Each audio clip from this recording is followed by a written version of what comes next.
Alrighty folks, I am Will from Bases of Operations Painting Studio, and you can find me on twitch.tv/Bases of Operations, where I am a miniature painter and I enjoy all things tabletop.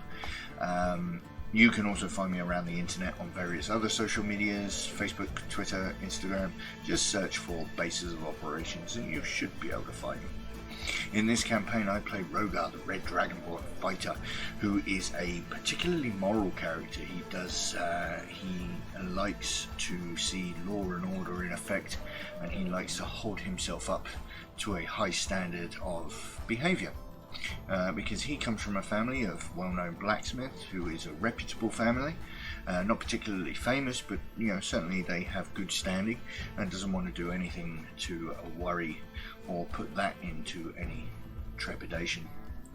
And so he joined this campaign because he was given a message by his friend and mentor Antar Froome to investigate some dragon activity, and of course dragons and evil stuff rubs Rogar up the wrong way. And so I hope you guys at home enjoy this show, enjoy everything that the Meeple Palace has to offer, which is just a general group of people who just love making everything nerdy, fun, and bumping everybody up and helping everybody else along the way. So make sure you get involved with us, come and join us, and we'll roll on to glory.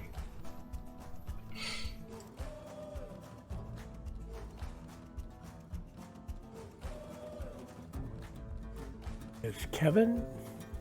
Hello, my name's Kevin, also known as Kellum. I am not a streamer, however I do enjoy hanging out with the talented people that play this D&D game with us. I am playing a character by the name of Pedrick Strombrig. He is a cleric.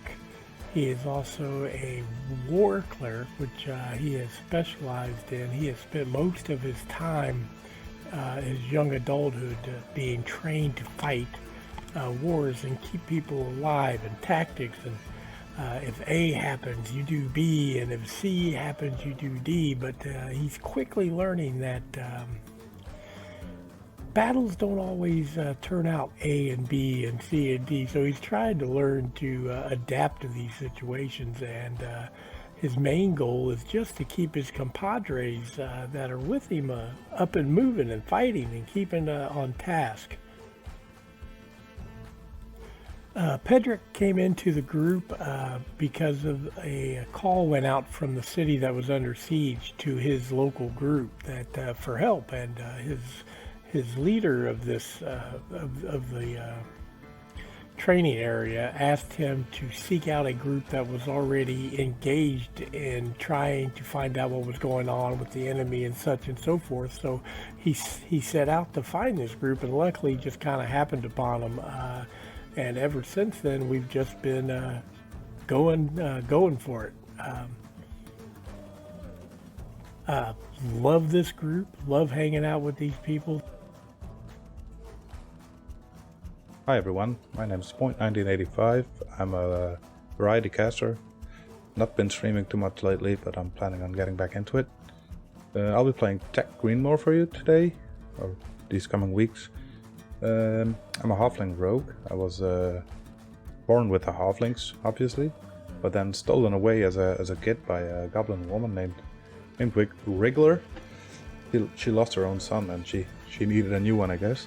He's been living with her for 15 years underground, never been topside. That's when the dwarves came. They killed every goblin they saw and saved Tak. He lived with the dwarves for a couple of years, then set out to find his family. He didn't find his family. He actually had to steal to get money and food. And then Finlos, this old rogue, caught him stealing an amulet. Instead of turning him in, he trained him to be a proper rogue and be a bit more righteous in his ways. After Finlos died, he was an old man. He just died. He set out to find his family again, but Finlos told him to check out this cave. One last thing he wanted, so he did it. That's where he found the party. That's where I am right now. I hope you'll enjoy my character and how I play it. Thank you. Hi there, I'm Tonya, or Missy T TV. I'm a Twitch variety streamer, and as the name suggests, I do different things like video games and knitting and miniature painting and writing and all that jazz. It's just really fun to share with people. My character is called Vistra, and she is a mountain dwarf rogue who doesn't like water.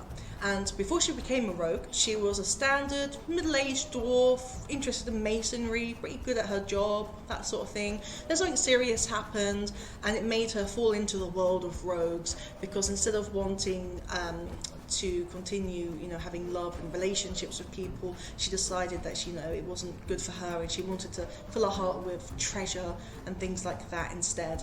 And so, yeah, on the surface she's quite jolly and confident and has a lot of bravado, but on the inside she's quite vulnerable. And now that she's a rogue, she's not really, she's not great at it, she's not natural at it, but she is getting better. And and something that she wants to accomplish in this story, I believe, is that on the surface she wants to find some really huge amount of treasure that's really noteworthy, that she can be proud of herself for finding and having, but deep down I think she wants to be able to allow people into her heart again, because when she fell into being a rogue, she started to push people that she used to know away. But then I think deep down, she wants to be able to, have relationships with friends again and things like that. She joined the party because a character called Leosin had sent her a message basically asking for her help, and he had previously saved Vistra's life from drowning, and so he was looking at her to return the favour. And this is all going to be on the Meeple Palace. The Meeple Palace is focused on 3 main points, which is miniature painting and tabletop games and board games, as well as roleplay systems like Dungeons and Dragons or Starfind or Warhammer. We've already got a really lovely group of people, and we're really happy with that. But there's always room for more people, more players, more painters. So if that's something you're interested in, you are more than welcome. It doesn't matter if you're inexperienced or you've been painting or playing for years. Everyone is welcome, and this is a dream that Xander, my partner, or many more games, and I have been having for 4 years, and it's just amazing to see it come to life, and we're really proud of that. So thanks for watching.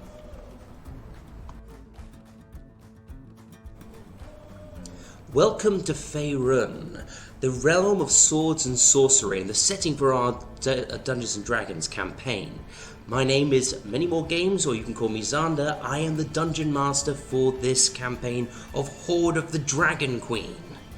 I am a relatively new Dungeon Master. I'm also a streamer. I do painting, miniatures, I play Warhammer, I love miniature games, board games, all of that lot. And that's why I wanted to be involved in this campaign, to start this campaign. I am one of the founding members of the Meeple Palace, which is our streaming network. And we are a group of people who just, we love board games, we love miniature games, we love role-playing games, and we just want to be able to share this love for this hobby with you all.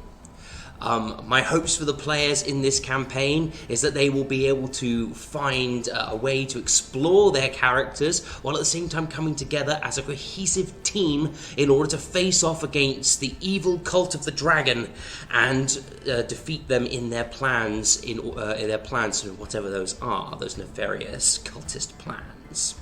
So, without further ado, let's get on with the game. Roll on to glory.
welcome to another episode of our Kobolds Kavern, the Horde of the Dragon Queen campaign. This is our 18th episode, I believe, and we've just barely got out of the starting town, so this is fun, really. It's been a fun campaign so far. Everybody has to have a side quest to the story, which is really great because characters are becoming fully fleshed out. Just to let you know, we have a few less players tonight. Not a few less players. We have Point is not here today, so I'll be running Tack in the game. He will not be really controlling things, but he will be able to be there as a skill set and a friend if you need him. And we also have a few people who are unwell and a few people who are not feeling too camera worthy today. So we're just going to we're just having a few pictures instead of us. So you see three of us. Not even three of us. It's just me and Rogar. You see, it's just me and Rogar. But that's okay. That's okay. We're handsome, or we'll make up for it. Just between you and me, Zany, I think we've got the best looking people on cam tonight. Oh yeah, definitely. Yeah. I mean, and what I like about it is both of us have beards. You can see mine's really starting to come through. Yeah. Oh yeah. Getting there. 5 inches, isn't it? I'm very jealous. I'm very jealous of Snowy's. He's got a very cool facial hair, but you can't see it, but it is very cool. It is. I mean, it makes me jealous. It makes me jealous because he's managed to connect the two bits up here, which for me just isn't happening.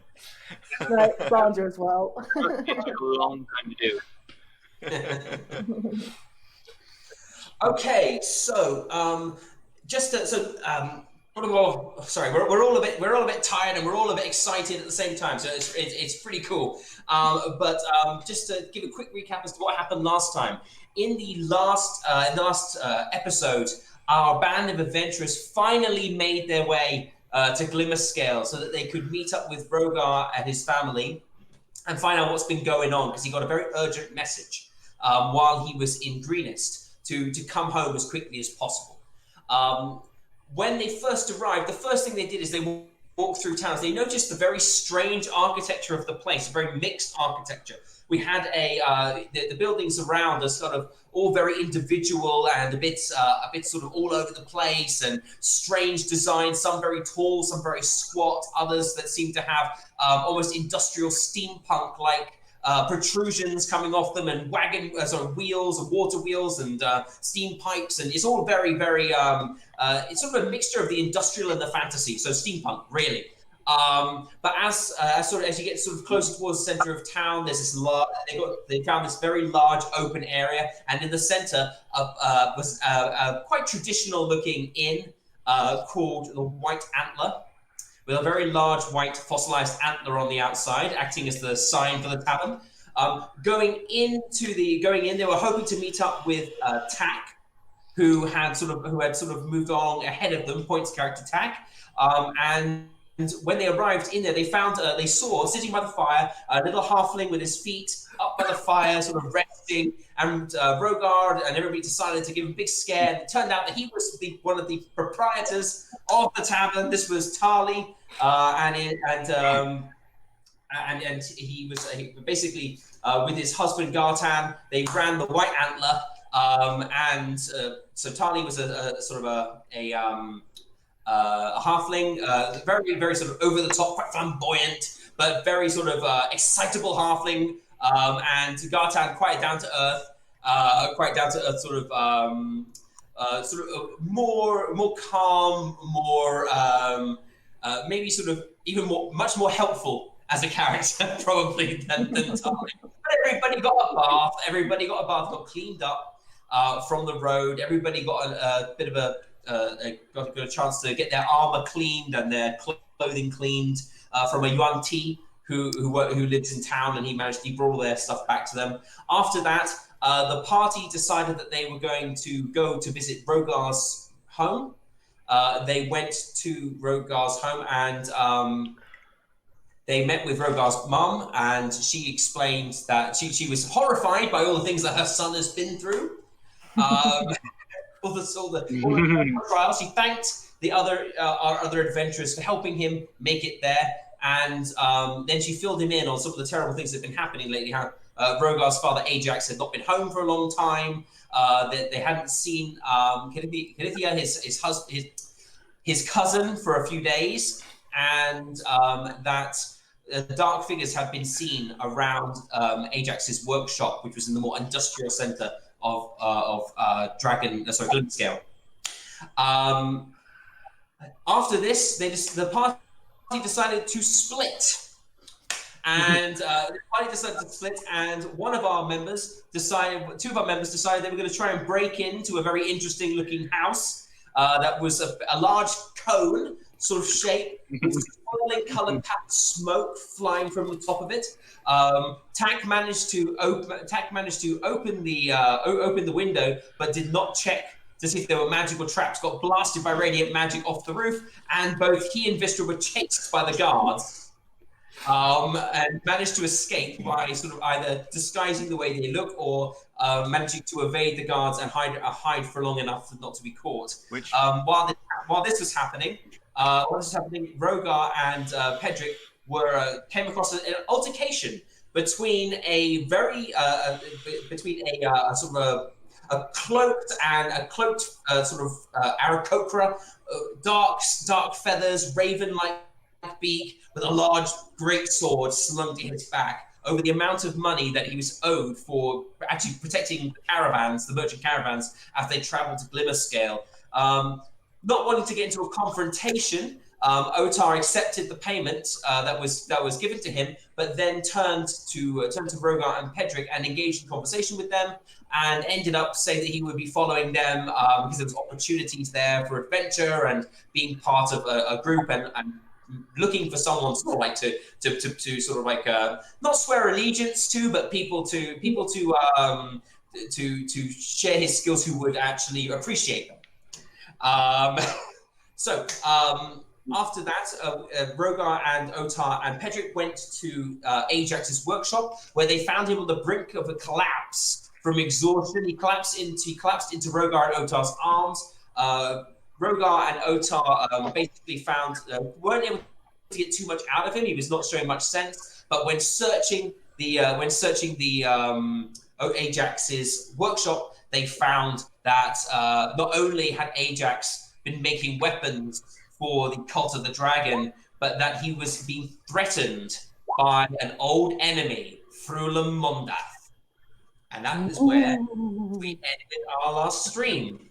So, just one more thing before we begin, a little bit of a disclaimer. The picture in the background does not belong to me or anyone. I found it on Google. If it is anybody's, I do apologize. I'm not trying to infringe upon your work. That one there. And this one here at the bottom, it's just we wanted a background instead of the old Roll20 battle background that we were using last time. So if you do not wish to use this work again, please just let us know and we will take it down. No problem. Yeah.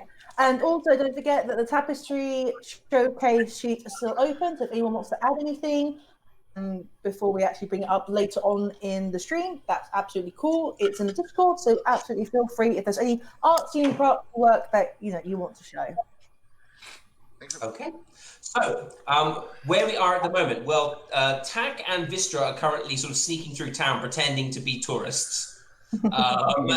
And Rogar, Ajax is sort of he's collapsed in the corner. He's asleep.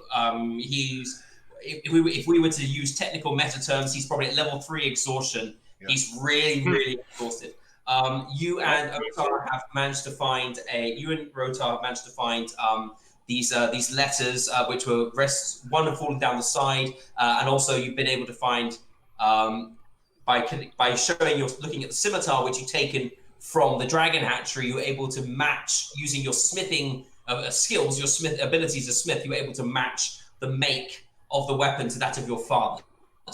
So you're currently in Ajax's workshop, Yeah, well, Rogar begins to start pacing around, just trying to organize thoughts in his head, and he starts pacing for a good 5 minutes, where he reaches into his pocket and he pulls out the letter that his mum had sent him, and the a look of with just a look of sheer horror, and the red in his scales turns particularly pale.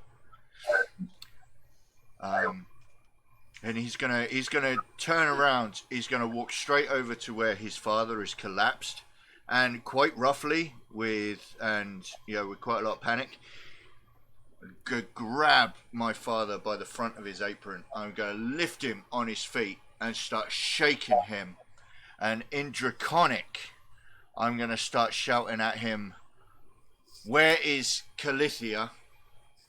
And I'm going to repeat that a couple of times. Where is Calithia? Where is Calithia? And in common, because I'm starting to lose my composure, I'll throw him back down and say, "Where is my cousin?" Okay, I'm just going to see whether you actually managed to wake him up, because he is pretty bad. He's unconscious, not really. Yeah. Let's see how he is.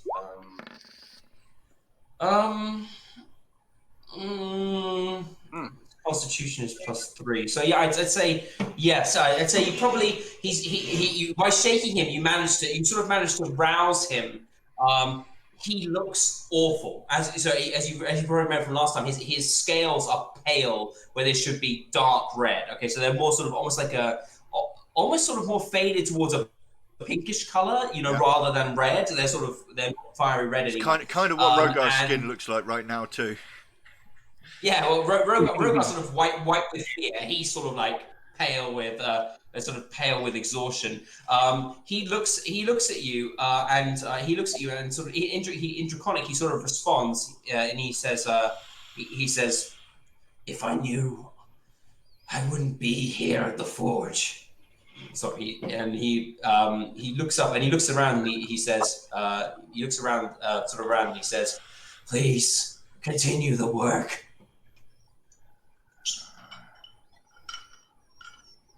Otar seems perplexed as he stands and rests against the front door, if I may say. Okay, no problem. So Otar, you're sort of standing back to the door. So this is not really something that you. You've sworn to help these guys, because you're looking for something. But this you're looking for sort of like adventure, and purpose. But this is definitely a family affair. It looks like it's like a family thing, and you don't really know Rogar well enough to want to sort of step in on this at the moment. But yeah, definitely. So Pedrick basically looks over at Rogar and he says, "Rogar, calm yourself. If you want me to save your father so you can speak to him in the future, you need to calm down. Let your father rest." Okay.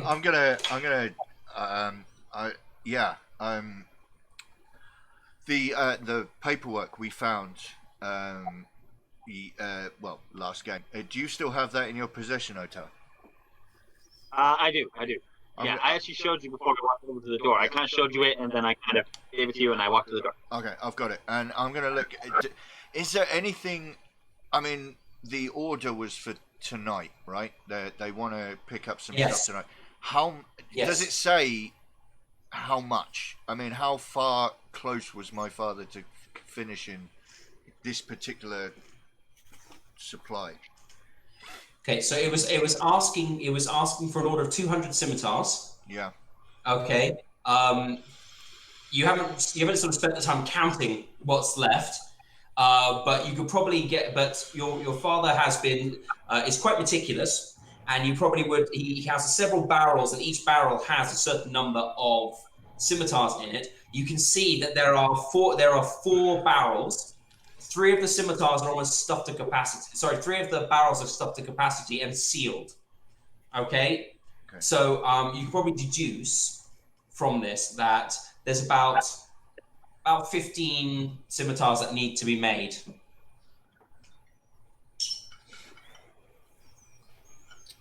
I'm going to say to Pedrick and Otar, I'll tell them that, and I'll say, and what I've gathered, I have a feeling that my cousin is in danger, and if my father hasn't finished this order before tonight, I fear. And I'll look at Pedrick and I'll say, "You know me, and I learned my my morale and where I draw the line from my father.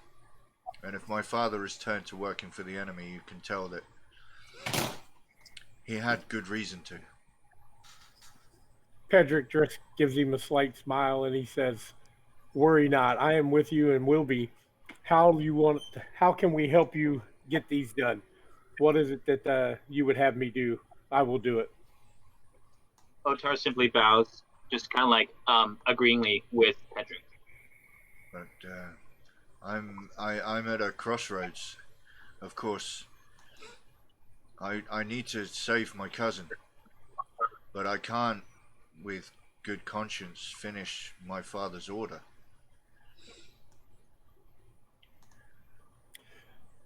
Pedrick thinks for a moment and he says, "It may be our only link to get your cousin back. So maybe we should proceed with these and get this order completed. And at least then we may be able to make some kind of contact with those who have your cousin."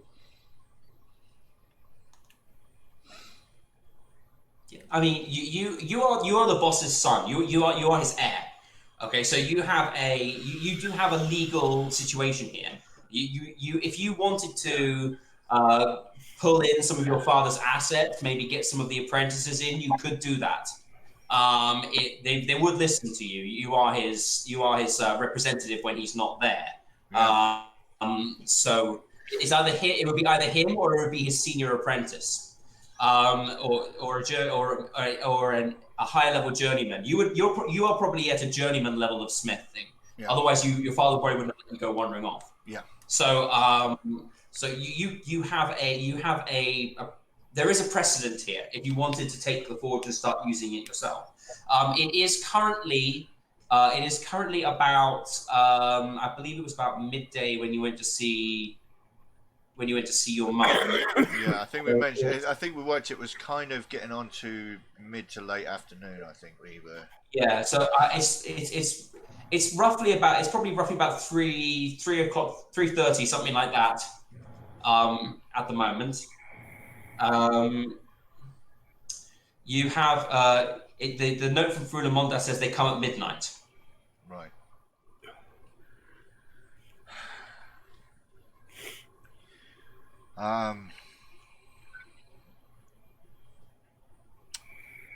Yeah, maybe I think I would like to. I certainly would like to have words with the people that come to collect these. And I imagine an order of such high importance, somebody of importance will be here to come and pick them up. Yeah, maybe. So, Pedrick, Otar, will you do me a great service? Head back to my mother's house and collect the all of the apprentices you can bring back with you, and I'll get to work on these swords. And if you happen to find Tak and Vistra along your travels, preferably they can come back. I think I would like to get this order finished and possibly have a few choice and perhaps violent words with the people that decide to come and pick these swords up. Pedrick says, "Should I throw your father over my shoulder and take him to his bed on our way back?" Yeah, see if you can.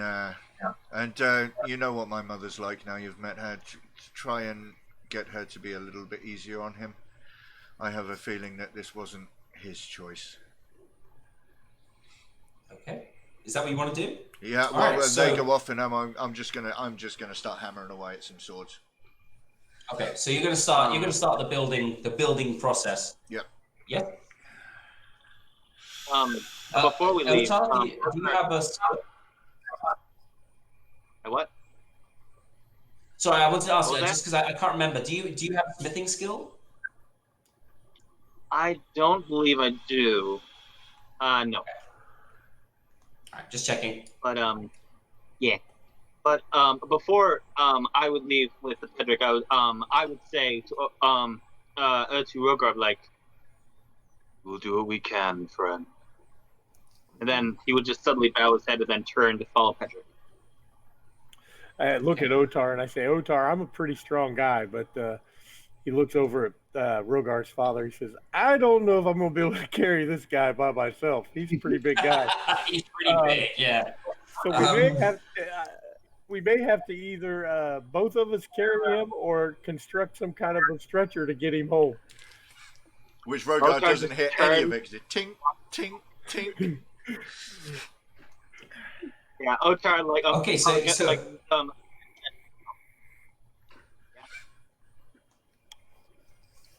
Oh, sorry, I was just gonna say the minute Kendrick said. Don't have a good rhythm here. Go on, Otar.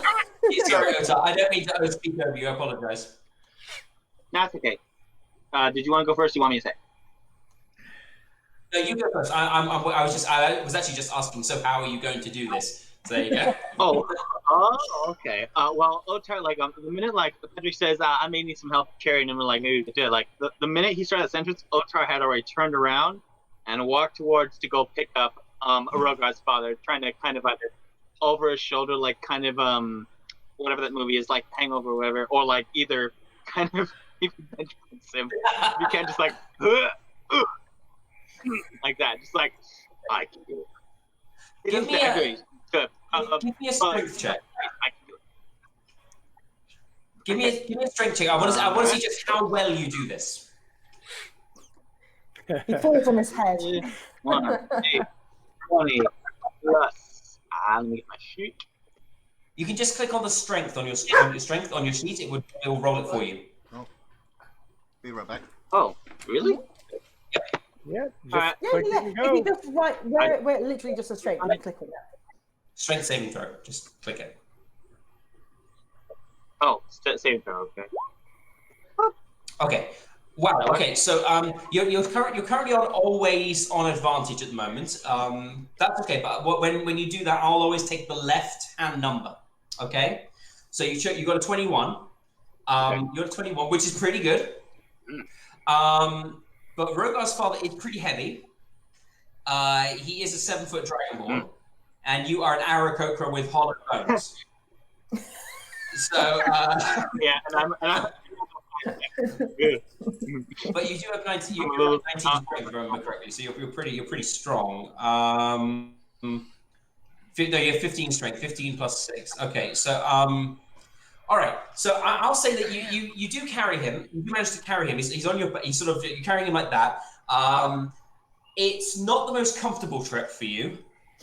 He is bigger. He's probably bigger than you expected he would be. You're probably, not that you can be red in the face as an Aarakocra really on the way back, but definitely you're by the time you get to Rogar's mum's place, your feathers are puffed up all over the place underneath your hood.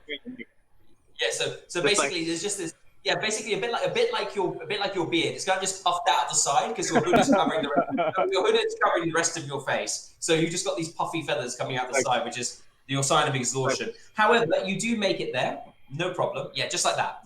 And so you do manage to make it there, no problem. However, let me just the guards are out and about at the moment. And oh no, they're completely unobservant. They don't see you.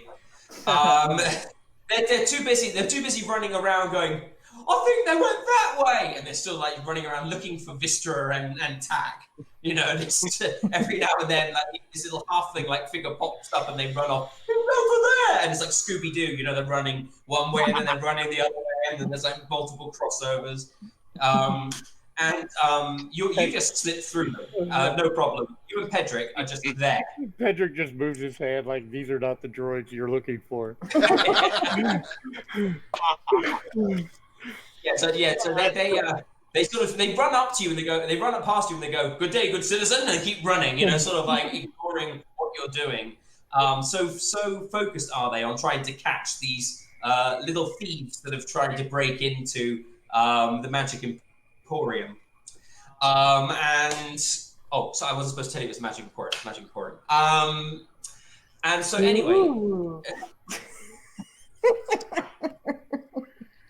I get so caught up in my own notes that I have names for everything, and I'm just like, And this is what it's called. Ah, you didn't know that. That's metagaming. Okay.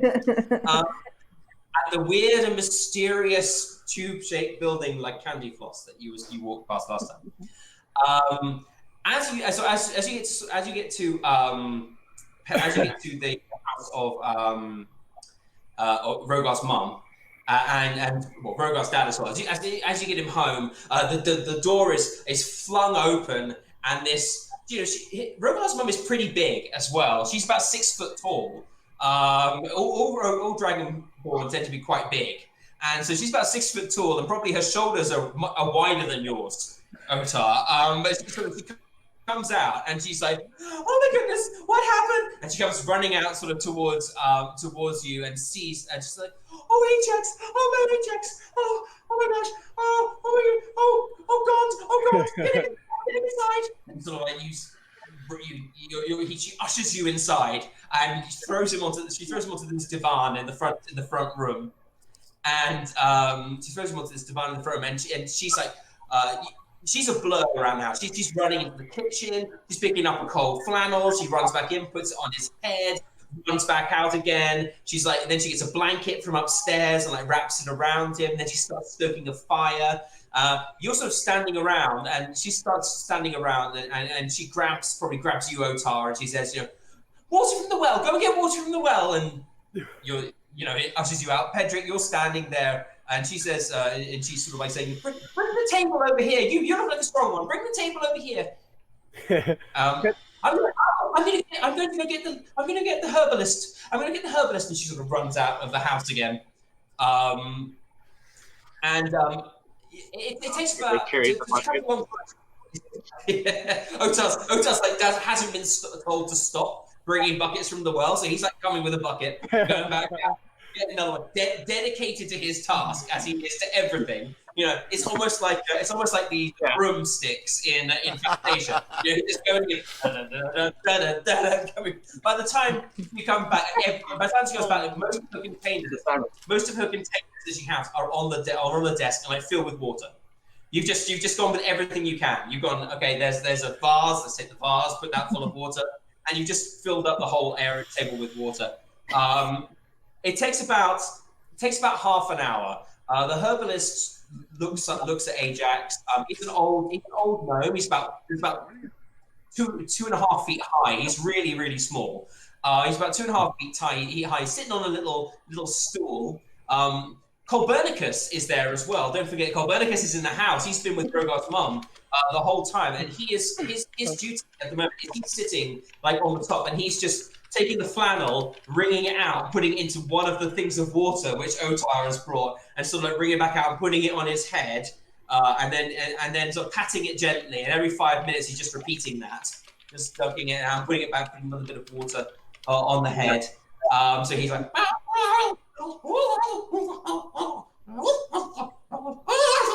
and then he's doing it again, when he feels that he should be. So the herbalist is a little gnome. He's probably in his late 400 years old. He's quite old for a gnome. Most gnomes are about 500, 600 years old. So he's getting towards his later years, and he has a little bag. He opens it up, and he's got lots of little weird devices in it, sort of with little corkscrew things on it that spin around as he points them towards Ajax. He takes out a syringe, and he takes a small sample of blood. He puts it in a little almost little gourd, and he mixes it with several items and several chemicals. And he looks up, and he just turns it. And the verdict says to Veras, he's absolutely exhausted. He's exhausted. He must sleep. He must rest. I've seen such a case of exhaustion. And basically he prescribes some tinctures and tonics, puts them to the side. He takes Rogar's mum and he takes Rogar's mum into the back, and he just talks to her for a few minutes, talking about how to look after him and how he must not get out of bed and he must stay and work. He must not work for like a good couple of weeks and just completely rest up. While all this is going on, while all this is going on, you can either stay with her, or you can start making your way back, or you can start talking to the apprentices, because I believe that when Ajax comes back and his condition is known, there's a lot of apprentices have stopped working and they're kind of all crowding around outside sort of the doors and trying to help, probably getting underfoot a bit more than they should be, because they're all quite big burly guys and girls, quite big burly guys and girls, and they're just sort of hanging around and not really able to do very much. This is not their area of expertise. They just feel that they should be able to help more. Ajax is a good employer, he's a good master, and there's good feeling towards Rogar's family. And so they're all hanging around pretty much at a loss as to what to do. And this is the scene that you're standing in, sort of like the mother, Rogar's mum is to one side, so Malinthara is to one side, alongside the herbalist, and you are currently sort of surrounded by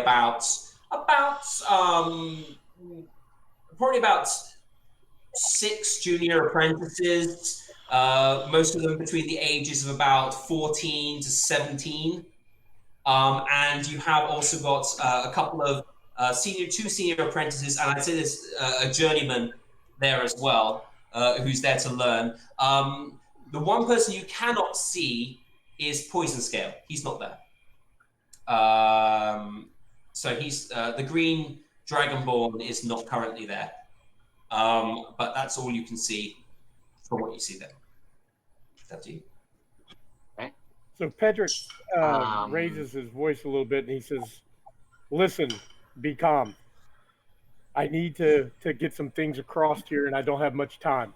First off, there's things going on that you don't all know about at this time, and I don't really have time to get into it. But what I do need is I need the apprentices to join Rogar. There is an important order that is being done, and he cannot complete this by himself, and it must be done tonight. So do not hesitate. Go now." He looks over to Rogar's mother, and he says, "Ajax will be fine. He is tired. He needs to rest and be hydrated. Please do not fret." Then he reaches into his bag and pulls out the peppers that she asked him to get. "I have retrieved these peppers. And Rogar has told me that he expects these peppers to be used in a meal when he returns, if at all possible, to regain his strength. So if you could do that, we'd appreciate it." Sorry.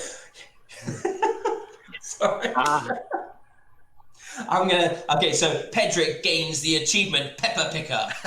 He's got this shield with a silver pepper appears on it and spins above his head. When gathering fruits and vegetables, you have advantage when trying to discover the correct ones that you're hunting for. Okay, so that is canon. That is try to get her to focus on Rogar and not her husband. Yeah, that is canon. You now have the achievement Pepper Picker. I am the one-eyed pepper picker. Pedrick picked a peck of pickled peppers.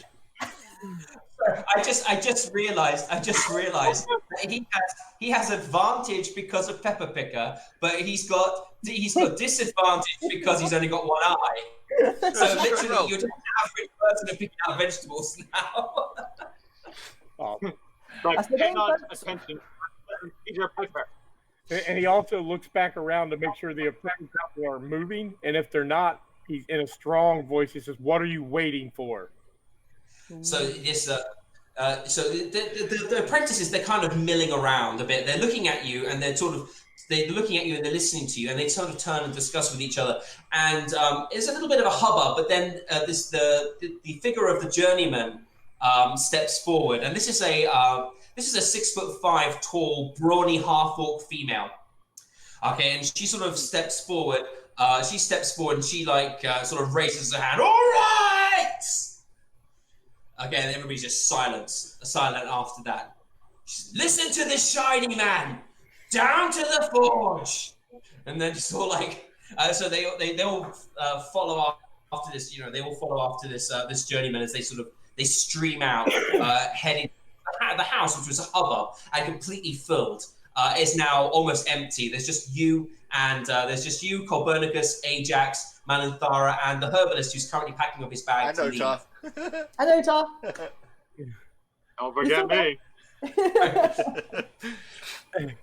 Pedrick also I- tries to pull aside Rogar's mother for a minute, and he says to her, "There's things going on that you weren't aware of." He said, "If you have any connections with the guard, maybe send word to them and have a few stand by the house tonight. And we will also be keeping a lookout, but please stay calm and take care of your husband." Okay, she says, "You're right. You're right. Ajax's health is the most important thing, but I'll send one of the youngest. I'll send one of the boys, the squires, down to not the squires. That would be squires. I'll send one of the young fosterlings that we've taken in to work at the forge down to the guard, down to the captain of the guard. I'm sure he'll send a representative to speak with you. Please, whatever Rogar's up to, whatever Ajax has gotten himself into, I need you to be there for Rogar. He needs you right now. Please, answer a mother's prayer and be there for her son." Have no fear. I intend to be at Rogar's side no matter what, and I will protect him at all costs, even if it takes my life. Okay. And he turns and looks at Otar and he says, "We should get back to the blacksmith shop." Well, as you sort of head past, Copernicus looks up at you and he's like, looks up at you and sort of turns to you and sort of like the questioning look in his eyes. Point of interest, Otar. Turns and says, Rogar's mum sort of turns. He wants to know if he's asking if you want him to go with you. He looks at Copernicus and he says, "Protect family, Rogar's father." Okay, Copernicus, not Copernicus. Yes, Copernicus stands like that, little fists upright, little fists like clenched, and gives you like a chest salute, standing by, and then goes back to looking after Ajax. With the water. We got ourselves a hard nut kobold. Yeah. But stuff goes back to like helping out. Okay. And you can see that he's respecting Rogar's mum, like as a strong dragon figure as well. And she's like, "Could you do this?" And he's off and he's gone. He's come back. He's doing stuff really quickly and running around the house helping her. Okay, so you start heading back towards Rogar's, and I think at this point, unless you're going to say otherwise, would Vistra possibly meet up with them at this point? Well, she's still heading towards the tower. Yes, that was you guys were. But I mean, is that still? I'm only asking if that's still the case after the explosion. The explosion was from where we tried to rob that building. Yes. So yeah, as far as we know, I don't think we really noticed Otar, Pedrick, and Rogar talking before they went off to see Ajax. So I would say that we don't know anything, so we would still carry on to the tower. Okay, so we're gonna quickly jump over. I'm gonna do like I did last time, try and jump back and forth since we're a bit. Good luck remembering. Okay, so, I'm just trying to remember the tax with you. So basically, as you Vistra, you and Tak have evaded the guard, but you're still kind of keeping out of their way if possible. You're currently acting as a pair of male halfling who are sort of like walking around and observing the town, making your way slowly towards the Tower of the Heavenly Stairway, Kotos Magpier's tower. Question for you. I believe my silent image lasts for, my disguise self lasts for about an hour. So how long do I have before I have to sort of redo that spell? Well, you only use disguise. I mean, they didn't see you. Okay, when the guards didn't see you, you made it away. Tak didn't make it away. He nearly got caught, but he managed to wriggle out of the grasp of the guards. You, you used the disguise self to change your appearance straight away, but you could probably drop the disguise self and not be seen by the guards as the same person. You would have to do it outside of out of the way, so that you wouldn't attract attention. Oh my gosh, this is a male halfling who suddenly turned into a female dwarf. But you would be able to. You were not actually seen by the guards. Tack managed to sort of wrap himself up and change some of his outfit so that he didn't look too. But it was basically to disguise his half-burnt side, which is this is still almost like bad sunburn on one side from the radiant damage. You're walking through town while this is happening. It wouldn't take you more than an hour to get to the tower. It's not very. The towers are big and they're outside of town, but there are some very well-worn paths leading towards them. The paths to Kotos, if you're walking towards Kotos's tower, towards Kotos Magpia's tower, you would, as you get there, as you're sort of walking towards it, it's kind of strange. It feels like you've been walking for a very long time. Okay, but by looking up at the sun and the sky, it actually doesn't seem like it's been very long at all. So I could probably assume then that because of that, there's probably some sort of spell to sort of stop people coming in that they don't want. I would assume. So you are getting closer towards the tower, and in fact, it's almost strange because you're getting close. You're getting closer, and then sometimes it seems far away, and sometimes it seems like it's right in front of you. But as you keep walking, it sort of shifts in your perception. However, in about an hour, you do find yourselves sort of outside the main gateway to the heavenly stairway. All right, this is the middle tower. This is the one which is very tall, very very one that. However, in the last game, you made the observation that none of you can quite decide how tall it is. Yes. When you look at it, one of you seems to be taller than the other. And you're standing outside this tower. It's a pretty conservative looking wizard's tower. It seems to be made out of sort of grey stone. There's ivy and sort of moss growing on the sides. Heavy wooden door with dark iron bands. The only thing which really makes it look mystical is you can kind of see there's a very slight glow in the actual not the cement, the mortar that's holding it together. It seems to glow very slightly, and seems to be built in such a way that the mortar forms almost like geometric patterns going up, and this is almost like where you can see the energy almost running along it like rivers.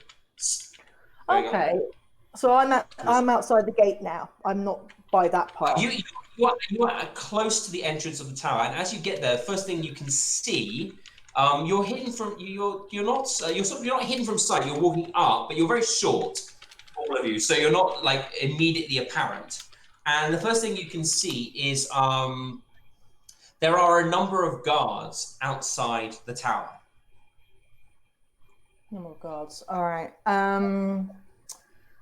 Do they look like the same guards that were chasing me and Tack?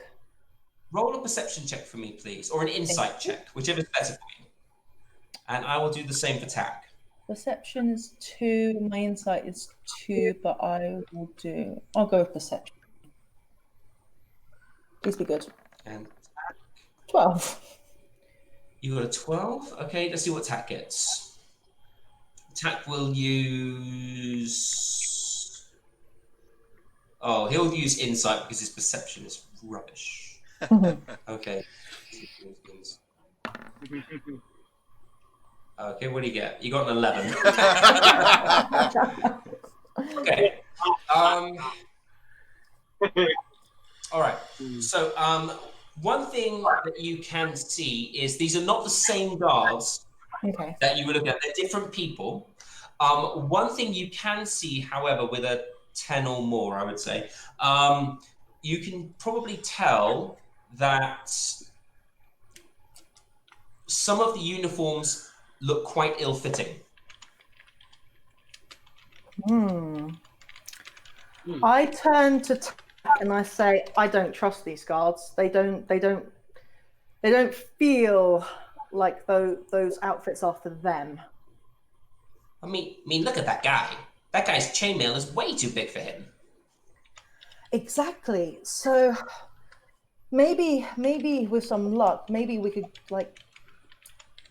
maybe see if there's a way to, if they haven't seen us, maybe there's a way that we can go round the back, because I don't like these guards. I really don't. And if we can find a way to bypass them, I prefer that than to go right up to them, as I do that as the last result.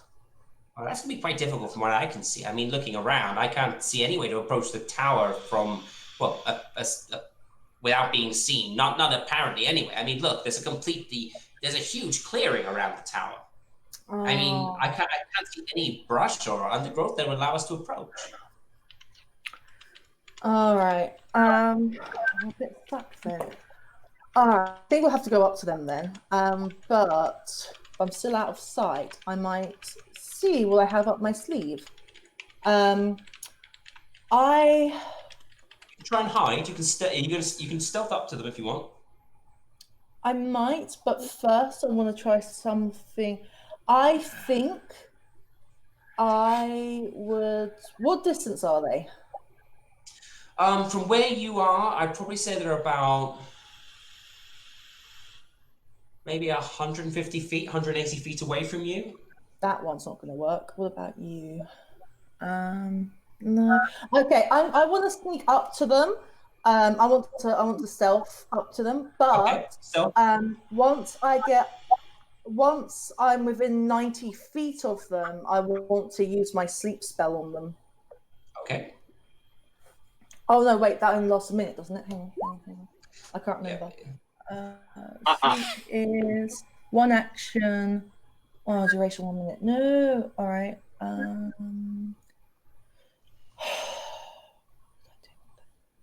What cleverness could I do? All right, in that case, I would probably use my. How do I do? Sorry, I'm just checking my duration for my spell. Sorry. It's okay. How long's my mage hand last? Casting time is a minute. Duration is instantaneous. Okay. I want to get that is range is no, I don't want mending. Sorry, I was looking at the wrong thing. 30 feet duration. All right, yeah. So sod it. I'll go up to them 90 feet, but then I will use my sleep spell within that 90 feet. Okay. All right. First of all, I need you to roll a stealth check to see whether you're able to get close enough to them. Do you want Tack to follow you, or are you asking to stay back? Oh. Okay. That's not good. I'm trying to look at what I rolled, so I don't give up. Okay. So you just asked that. So I will say that I want Tack to stand back. Okay, so Tack will stay back. Tack will stay back. As you sort of start to approach them, you get within about I'd say probably about 120. No, not 120. You probably get within about, I don't know, not turn order. I'm not saying turn order. I just clicked the wrong button. Leave me alone. Okay, good. Okay. I'm trying to do something here. That's turn order. Where's the one with the? Wrong one. Rude. That's what I'm looking for. Yeah, I'd say when you get about 90 feet away. When you get about 90 feet away, you start when you start suddenly. There's a loud sound in the underbrush near you. You stumble over your cloak, which is still a bit too long for you. This long black cloak that belonged to a human, and you just I'm not wearing a black coat. You step on this massive dead branch that's on the ground in front of you, and there's just a resounding crack, which echoes across the clearing. Three pairs of eyes turn towards you down the way, and can you please roll initiative? Thank you very much. Just as a reminder, I'm wearing my old clothes before I've got the black cultist clothes. Okay, well either way, you tripped over. You didn't tell me that. You were in the same ones. Okay, oh yeah, that was last session. I need to bring these ones up. Oh, okay. I didn't click on myself, so I won't come up in the turn order. I need to move you over here. Sorry, I need to move you to the map. That was a great initiative as well, and I've got to redo it. Scene change. Scene change. And where am I? Where do you want me to put Let's myself? move you are 90 feet away from these guys. Try and get it so that you can Oh, see a drag myself. poem. No, come back. And because you left Tack behind, he is currently 90 feet away from you. Okay. So it will take him, being a halfling, it will probably take him 2 turns to arrive before So he can do it. 5, 10, 15, 20, 25, 30, 35, 40. Why don't I just use a snap thing? That would be You're much way better. back here. You're way back here. You're like here. I'm at 65. I'm on the wrong thing. You're like here, darling. You're about there. Yeah, roughly about that. All right. So Okay, so this person, the guard who seems to be wearing almost like a captain's uniform or a sergeant's uniform, which is very similar. It has the red tabard with the pick and the axe sort of crossed over it. Sorry, pick and the hammer crossed over it. But she has like silver lapels on her shoulders. And what you can see now, with your cunning dwarf eyes, is that there is a large red stain, sort of towards the right hand side of her, chest. You can just see it peeking out from underneath her chainmail, and this you one have or this one? this one Middle is said. Yeah. She turns around. She says, "All right, boys, look like we've got a sneak around." And she starts to charge, charge towards you. Let's just quickly get them on initiative. Let's get them on initiative, because I need to sort them out. They are that Bring up the one turn order and so that one. Can you bring up the turn order so I can add mine on as well? Of course, let me do that now. Turn order, there you go. And so this one here. Roll that. I would have kept my 20.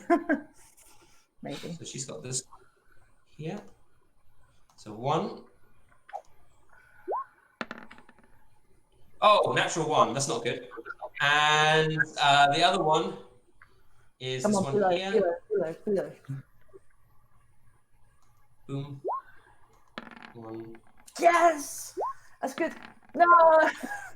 1 goes first. Okay. All right. So you're 90 feet away. So she is going to. So the first one who's going to go is. Where's it not working? Let me open these up. Mm-hmm. So it's nothing much. It's just my okay. It was hit. Sorry, the turn order settings were hidden under my things. So bandit number 1, he sees you and he sees you. He's like, "What? It's a dwarf. What's she doing here?" And the other one's like clipping around the ear. "Just keep doing it, stupid." Lifts up a light crossbow and takes aim and fires at you. Okay, so get off my land! Boom! Oh my god. So that is yeah. So he's going to roll a with his crossbow. Oh, he's on advantage. Stupid thing. Edit. Turn. No, cancel. That's not how you do it. Turn off advantage. Make it a toggle. Done. Finish editing NPCs. All right. So that was a. Sorry, I've got a lot of papers here. So that was a 6. So he's like, "I've got her!" Boom, shoots, and it just goes flying right past you. He's then going to run towards you, I think. So he go 1, 2, 3, 4, 5, 6. There. Okay, and it is your turn. Okay, well, Victor's going to go and hide. Okay, roll. All right. So and he's rolling because I'm going to check the perception. I'll choose the highest because this is the bandit captain, and she has a perception check. She has a passive perception, no bonuses, so she really can't do anything. Stop giving me multiples. Okay, so yes. So yeah, you hide, you disappear. They're both looking. They're all around. They're like, "Where'd she go?" She was here a minute ago. I mean, you probably have to. I say you probably have to roll into the bushes, so you can roll sort of into the bushes there and make your move, and that just makes you disappear into the bushes. Maybe move there. That's good. And so you've hidden. What do you want to do next? Okay. I move. Oh, how? Bugger. I moved 20 feet. I think 5, 10. I think I moved 20. Okay. So I've got one more move. I'm just going to move up. No, if I move, I have to re-roll my stealth. Where's that stealth at the start? I needed that stealth. All right. I will just stay where I am. I won't actually do anything just yet. You can run if you want to. Wouldn't I have to re-roll a stealth check? Well, I mean, you could sort of roll and hide in the other direction if you wanted to, sort of off the map, probably. If you wanted to sort of run off. Hashtag not so subtle. That's You're the DM. No, it's not in. I mean, she can do what she wants. I'm saying you want to hide. That's your choice. It's your choice. Okay. Yeah, I'm going to hide. I don't. If I move, I have to re-roll a stealth check, don't I? What happens with hiding is basically you disappear from their view. They will walk towards you, or they can shoot towards where they think you are. They will have disadvantage on any attacks against you, because they don't know exactly where you are. They've seen you sort of roll off into the underbrush. In that case, I move 15 feet. I'm going to move another 15, 20 feet. Yeah, I'm going to move another 10 feet. Just so that I'm away from where they think I was, and that will be my turn. Okay, so that entire roll, that's your movement. Yeah? That's my You're movement. moving in but they've seen you roll into it, so they will actually be able to move towards you and possibly shoot at you still. It's just they get disadvantage towards you, melee attack and things like that. Okay, so next person to go is the other bandit, and he's literally just going to run forward. What is it, Jeff? This comes forward with his crossbow. Where'd you go? Okay, and she's like, smoke, I tell you. And he's like, got the thing out. He goes crossbow out. So he's going to take a shot. He's going to take a shot. He will have a disadvantage on this because he can't normally hit you as he knows where you are. He's going to basically take a random shot into the thing. And I'm gonna add a difficulty modifier to this because it is harder to hit you. So you get to add +2 to your AC for this. Tack is not currently there at the moment, and you're right. He should have taken an initiative roll to see where he is on. Let's just quickly do that to see where he is. Initiative. Tack, he got a 6. So I need to put him on the board because he's not actually on the board at the moment. But here we go. Tack is not on the board. He's 90 feet away. Magical shot of death. Thank you, Susie Kissy.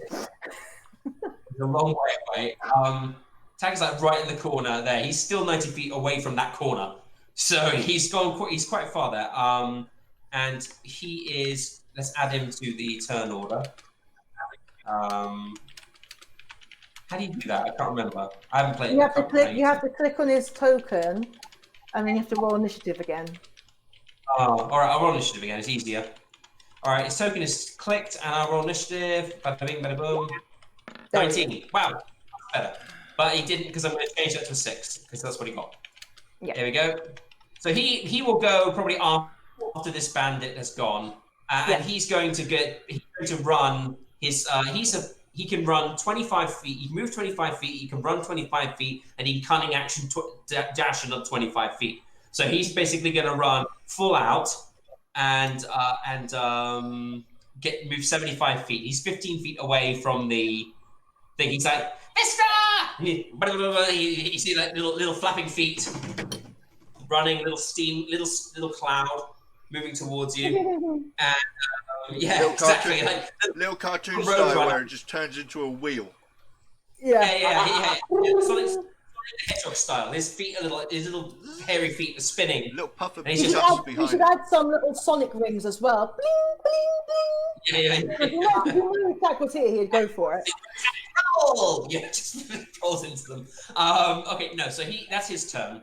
And he is currently he was after that. So the bandit's had his turn. Tax had his turn. Bandit Captain. Bandit Captain is going to move up with her men. She will take a shot at you as well. She has a general idea where you are. I'll give you +2 to your AC for this as well. So your current AC +2, and she has disadvantage on this as well because she is not. This. Oh, she doesn't actually have a crossbow. All right, so she's just gonna dash towards you. She's gonna take 1, 2, 3, 4, 5, 6. Come on, boys! It's payday! She's running towards you. Okay, that's her turn. Okay. And so next one is the other bandit. He's going to come up.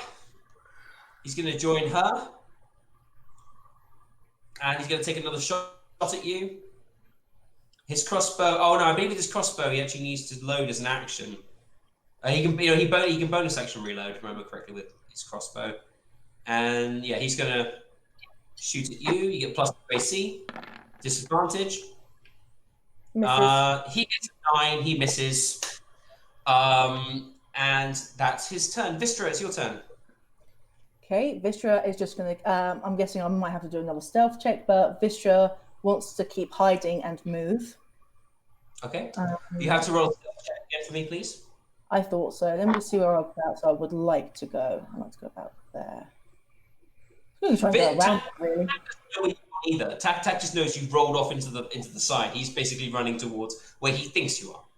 Yeah, that's right. I'm kind of hoping that he's going to assume that I'm just going to be like being stealthy and roguish. Not so much. I'm only gonna roll for the cat because she's the one who's got like the best out of all of them. Let's see how she goes with her.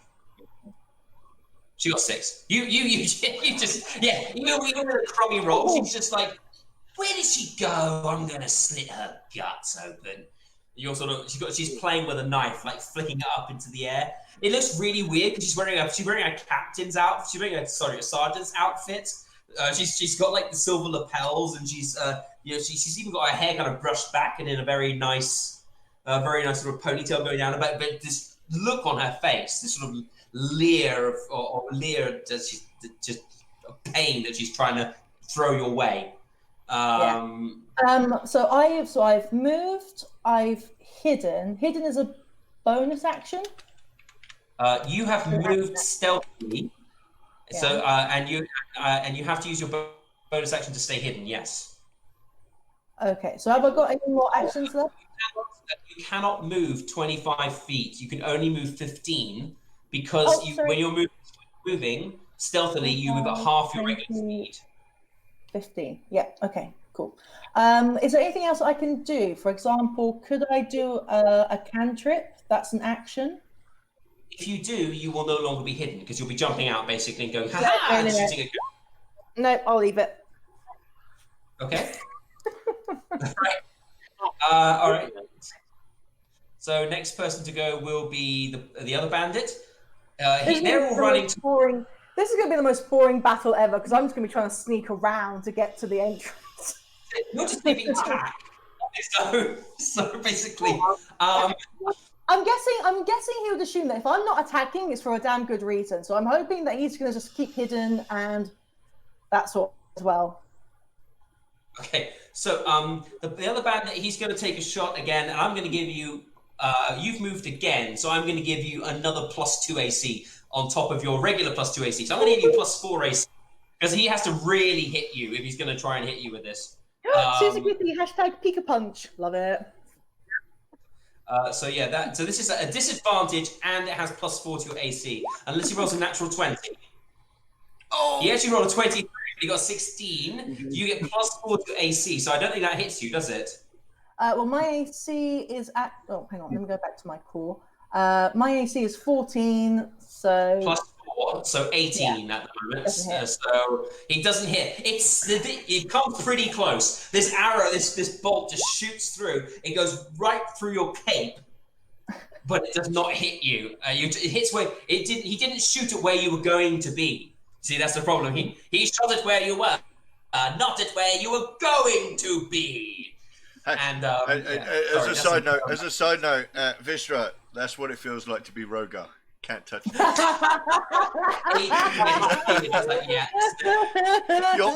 You're almost beating my AC right now. Almost, not quite, but almost. just like, all right. Only I don't need to hide to do it. Just stand there. All right. So basically, Tack runs. He kind of runs. He runs about 15 feet, which brings him to here. He sees the three bandits, the three sort of like captains of the guard, all with their crossbows out. Tack's seeing this, and he's like, nope. He turns around. He starts running the other direction. He's like, I want to help! Running in the direction. And so, yeah, he's off the initiative order right now. He's basically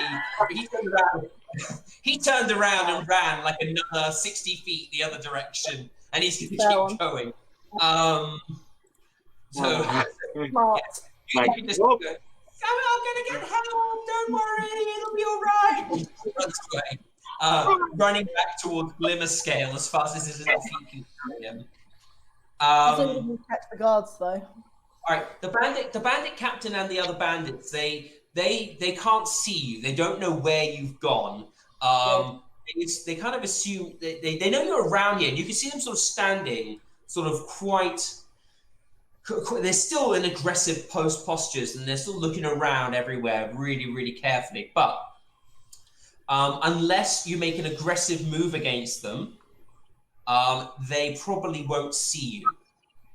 Okay, you're far enough into the distance now, and you have actually rolled down behind a crevice, so you could actually roll down behind like a little cliff, little dip area. So if you are careful, they won't see you. Okay, so this is a crevice, not a rock, yeah? It's a rocky outcrop. You've rolled past it and now that is between you and them. They are higher up than you.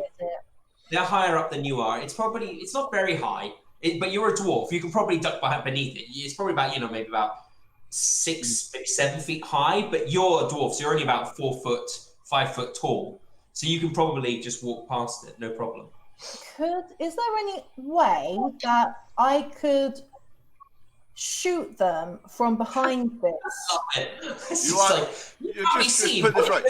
You are literally by yourself with 3 hostiles, and you want to start a fight. This is Vistra. They miss you every single time, but I'm loving it. And they're just like, you missed it. You're like, yeah, I'm safe now. What do I want to do? Take a chance and shoot him in the neck? Yeah, pretty much. All right. Hashtag what would Rogar do? You could do it. But however, you would have to climb up. I would say you would have to move, which means you have to roll a stealth check again to see if they see you. You have to move closer to them because you've got the thing between you and them, and you would also be moving out into the open. So that would be a bit of a problem. I don't like that. I'm going to keep going where I'm going then. So I'm going to roll stealth, and then I'll move. You don't have to roll stealth as long as you move slowly. You roll well enough that you're probably going to be able to just move around behind them. They're sort of looking for you. They're looking through all the bushes. They're sort of almost like maybe one of them has gone after Tack, sort of like chasing after him a bit to see where he's gone. The other's sort of like looking over here. This one over here is sort of looking. The captain is sort of still. She's like, here, piggy. She's like throwing a knife up and down, like going after you. But if you move slowly. So I've moved 15 feet to where I am now. And that's my turn.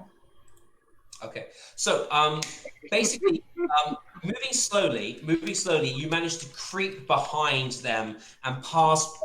Basically, we'll go out of initiative order right now. We'll leave the turn order up just in case something happens.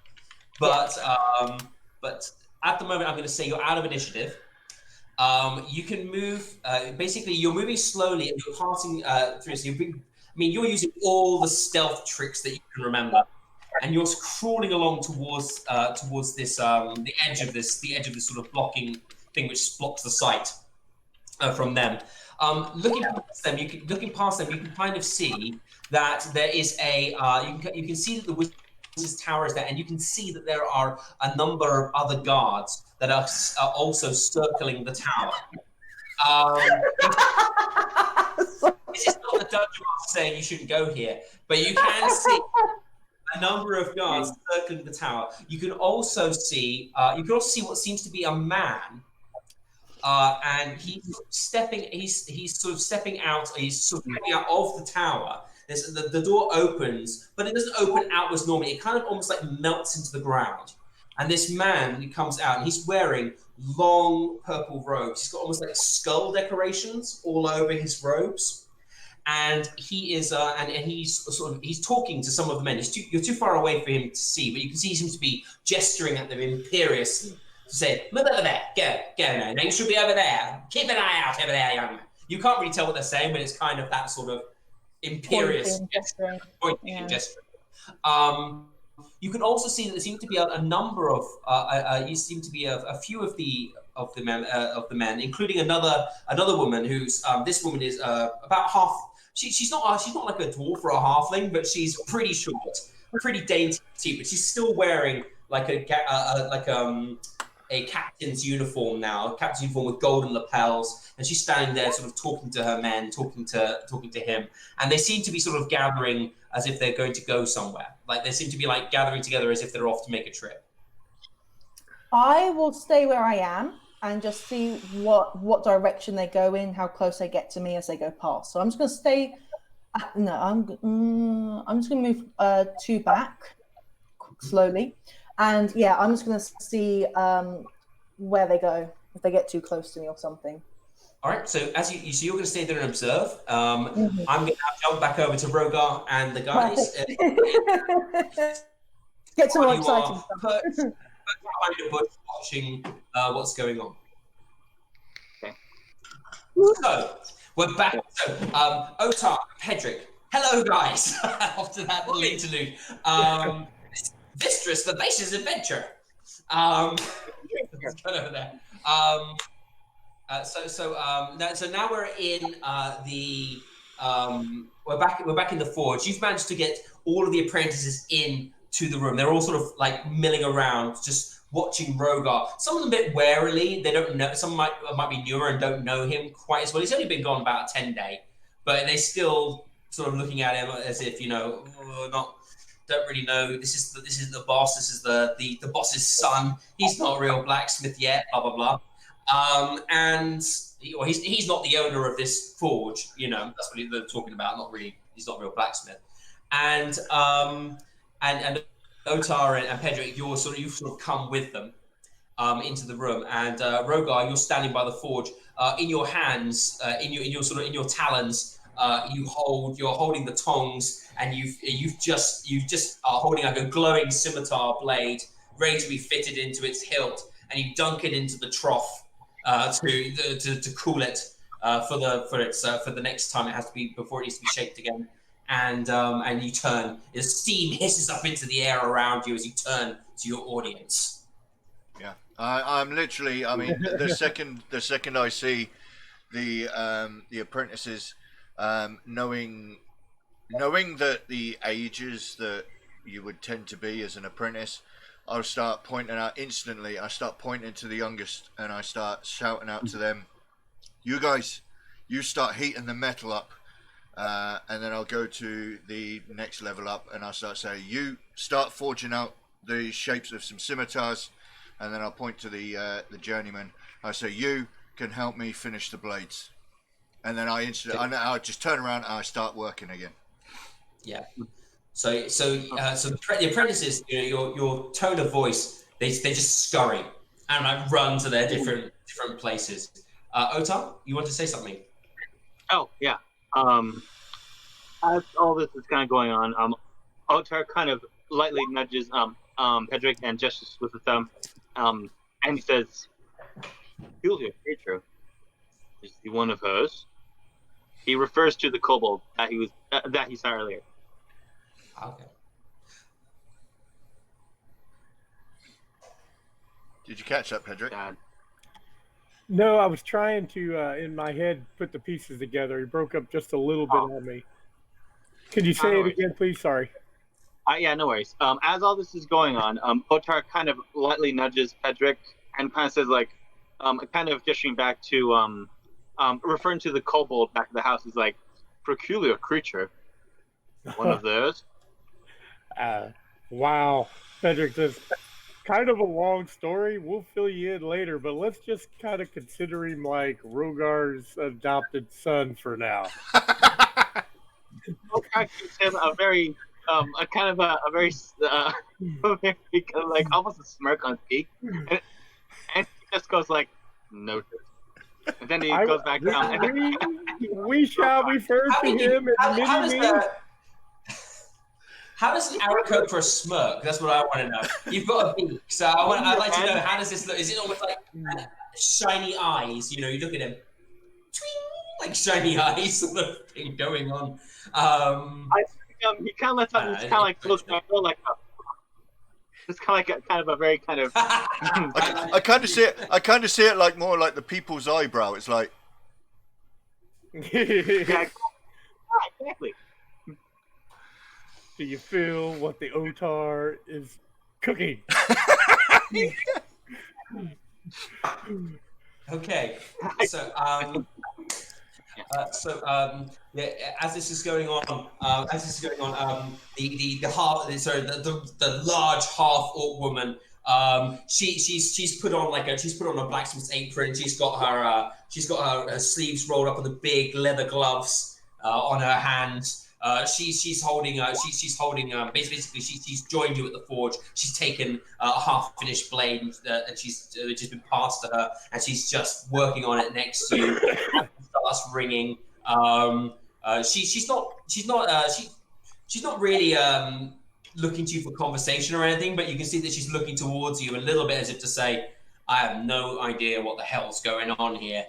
There better be an explanation for this. She's like looking at you, and you can see that she's almost, you can tell she's about to ask something, but she just realizes work to do.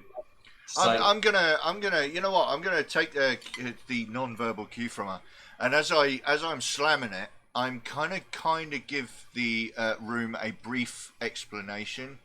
I'm literally just gonna say that the Forge Master's family has been threatened. We are only doing this as a means to an end. We're looking for quantity, not quality. And I just start slamming that down, and hopefully that will quell any kind of trepidation. You can hear that she's grumbling under her breath, like something about shoddy workmanship, and she's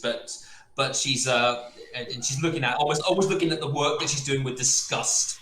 You know, this is not the artisanal work that she came here to learn from your father. But she looks at you. She doesn't say anything. She just sort of grunts and then goes back to working next to you.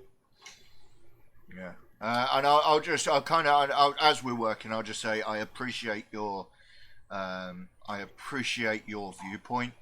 I don't know how to say this in game. Basically, I'm going to say to her, I appreciate her viewpoint, but right now we really don't have a choice. She looks at you. She's just like, "Let's talk more work, apprentice." Like it's back to like. Oh, I love Loki's doing it too, is he? He's joining in. Bang. Yeah, there's a tabaxi. There's a tabaxi in the corner, and he's just like grey and mottled black fur with he's got like a little hammer, and he's just like smacking some cherry red wood, some cherry red iron, trying to beat it into the basic shape. Yeah, so that's Loki in game. That's canon. Yep. I love it.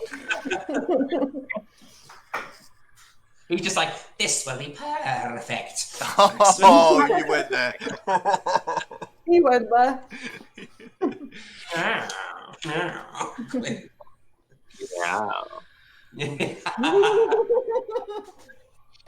Oh no, he should actually have the. This will be perfect. Smacks. What they call me, Loki, in an apron. Nice. This one is happy to be working a forge. Yes. Oh gosh, Skyrim talk, isn't it? Yeah. Oh, go ahead. Okay. All right. So it takes time. It takes time. It takes a lot of time and a lot of effort. Making one sword can be an effort in itself. You guys are trying to act. You're basically trying to act as an assembly line to make these swords as quickly as possible. There are errors. Some people break the blade. They're trying to that they're working with. They're trying to make it too fast. They have to restart. Some people just are not well trained enough to do what they. Some of these guys have only made like nails and horseshoes and very basic things. Those people you suss out pretty quickly, and the half orc is there beside you every step of the way. When you see someone messing up, her eyes flash as well towards whatever's going on, and you together manage to like sort of rearrange the group so that they're working on the correct things that they should be working on for their skill level.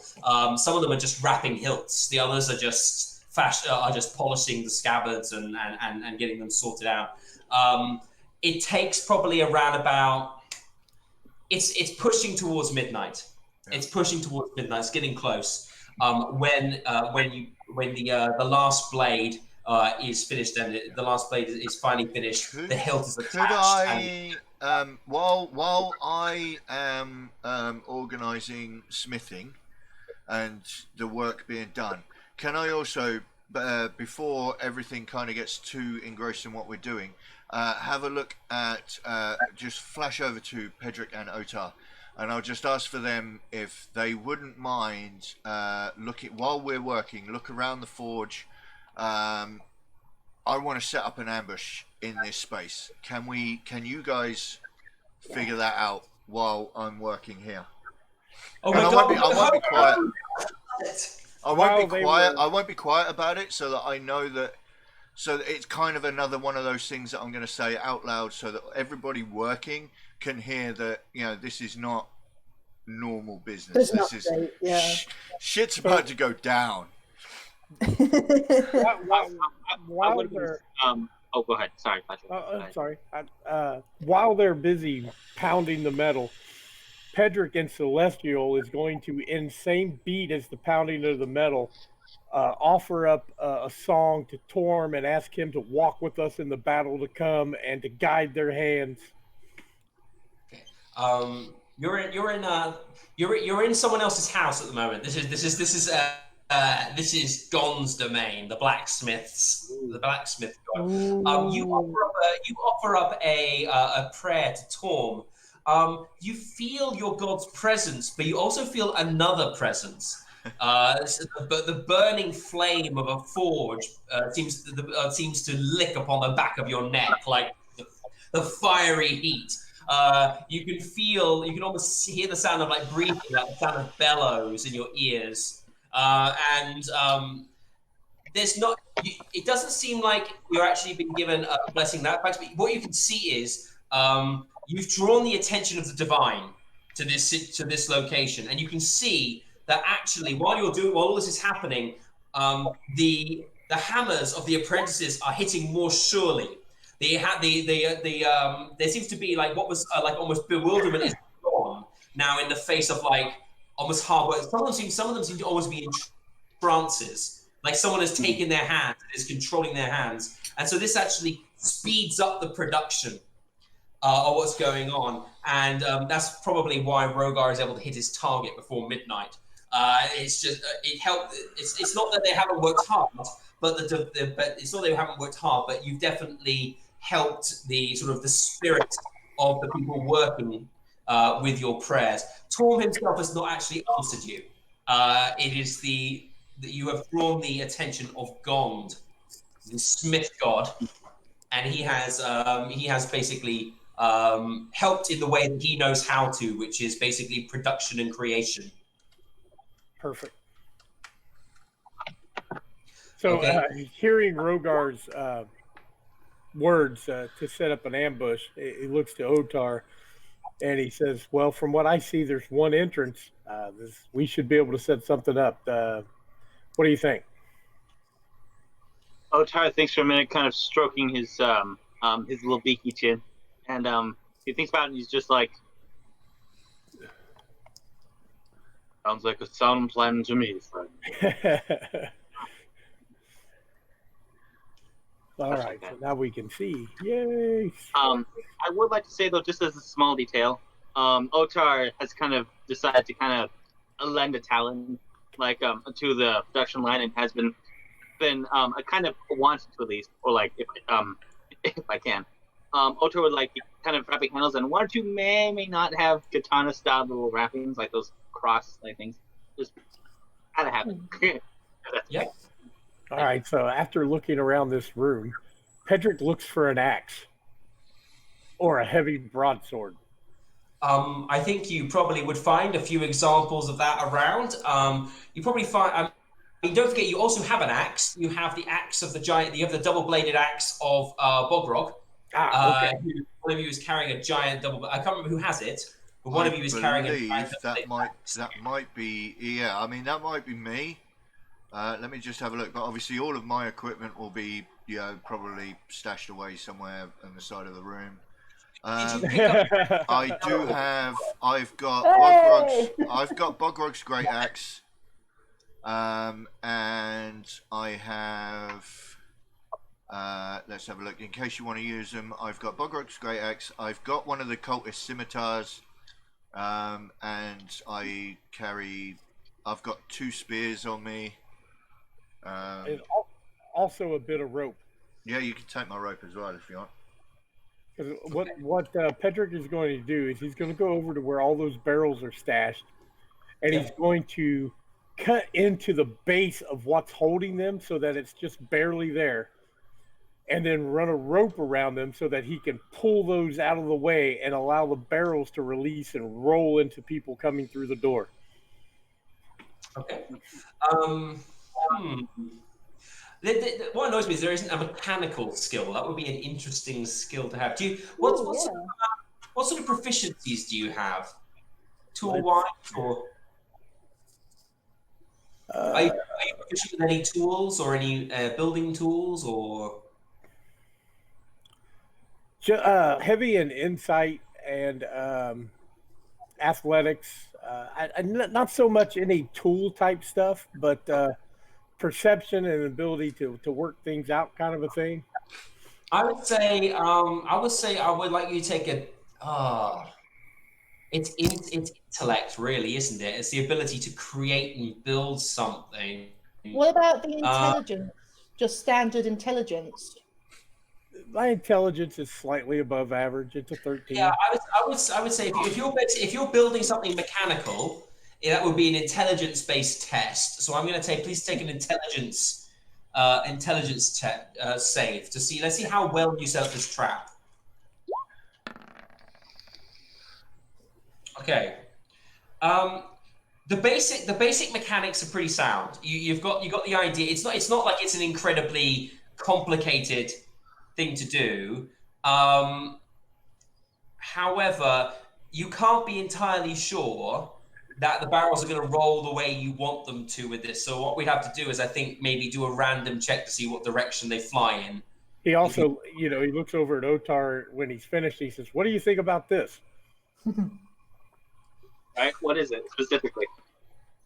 He's trying. Can you see the map? He's trying to rig up a trap. So he's weakened the posts that are holding the barrels and attached a rope to them, in an attempt to think that if he pulls on those as people are rushing in the door, it will release the barrels down. So he's kind of looking to you and saying, "You think this will work?" I'll try to look at him, looks up, looks back at him, and gives a thumbs up. Yeah. Thumbs up, and the wing comes up as well. One wing. Yeah, after he gives a thumbs up, he kind of draws his greatsword, just kind of goes shh, and just kind of assumes like a kind of pose. All right. Is that the only trap? I'd say that probably takes maybe takes you about half an hour to set up, all of that and do all the soaring and everything. Is there anything else you want to try to set up, or anything else you want to do before? I mean, you've got a couple of hours to kill. Right. Looks around just to see what else is in here he might be able to use. If there's any types of there's probably not any type of flammable powder or anything, so because that would be dumb in a blacksmith shop. Yeah, that would be very stupid. They're probably. I mean, there's wood. There's wood. There's coals. There's Basically, what he'll do is he'll try to rearrange some of this stuff to form a barrier or a barricade to try to slow the advance if his barrel trap fails. Okay, so you're going to try and construct a barricade. Okay, in that case, I'd like a strength save to see how. Give me an athletics to see how you put this together. Otar, if you want to help him, you can do it as well. Athletics, you say? Yeah, because it's like strength and stacking it up and putting it together. It's probably a strength. Strength. Okay. All right. Otar's going to help. Is that what I need? Yeah, I need athletics. Yeah. So go to your. Should I use my? So Man, you just. I'm rolling awesome tonight, guys. Yeah, you did really. When you're looking at your character sheet, you see like where it says like acrobatics, manual handling, etc. Just click athletics. Click the words athletics. Yeah, it's kind of lag. Okay, no problem. Athletics. Yeah. Okay, so that's. It's always the left. Okay. So you both move a number of barrels and you get it in the way of the door and you're looking really proud of yourselves. You look at each other and you're like, yeah! And then as you do so, the barricade just sort of creaks and just fall down to the ground. It's just like a crash of a mess by the door. It's not really stayed together. It's not very high. It's still sort of like a difficult ground, I'd say, for someone to move through. But it's not like a strong barricade set up against the door.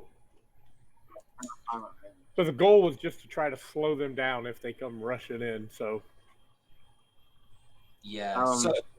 I'm just going to quickly jump to Vistra quickly. Vistra, as you are standing there watching go by, you see the imperious man in his robes gesture towards the captain with her gold and two other soldiers, and they take basically with his stick in hand. They start striding down the road towards Dragon Scale. This is about Glimmer Scale. Sorry, this is towards Glimmer Scale. Same amount of intonation. And as they stride past your hiding place, you can't really hear what they're saying, but you can sort of see. You kind of see the direction they're going. You see they're going on that road back down towards town. And as they walk past you, there is like a shimmer to the mage. He sort of shimmers, and they're standing in front of you. Instead of a mage with his staff and everything, there's like a portly looking merchant with a floppy hat and a floppy hat and a big belly, and he's carrying a clipboard instead of his staff, and he's walking with the same swagger, but he definitely looks very different. You can feel the magic in the air that shimmers as he sort of changes his look.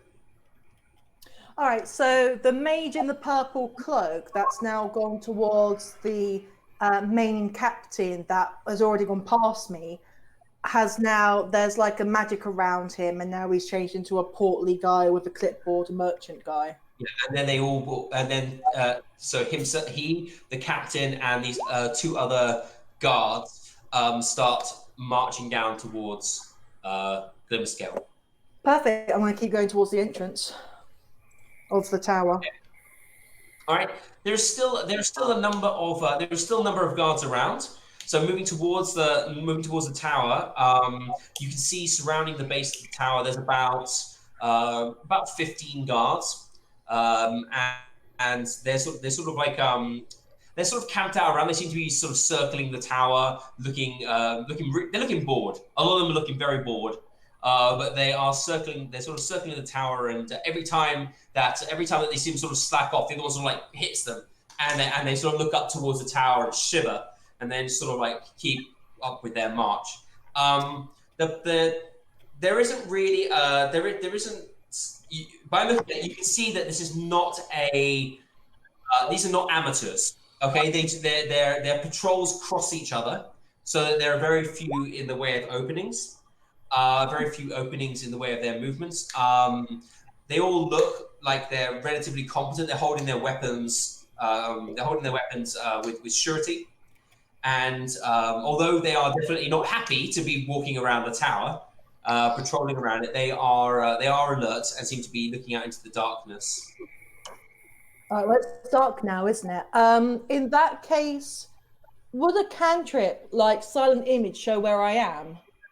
Because what I was thinking of is like creating myself as a silent image, run across the other side so that they can see me running across, but then they think I'm on the other side and go and investigate. I was just wondering whether that would show where I also am, as well as my silent image of me. It would give them a place to look. So I mean, if they saw your image, they first of all they would check to see whether they could tell it was magic or not, and then they would probably, if they were fooled, they might run after it. I don't know. You need to try it to see if it works. Okay. But if you do anything while you're hidden, you have to take a stealth check again because you could turn up. Okay.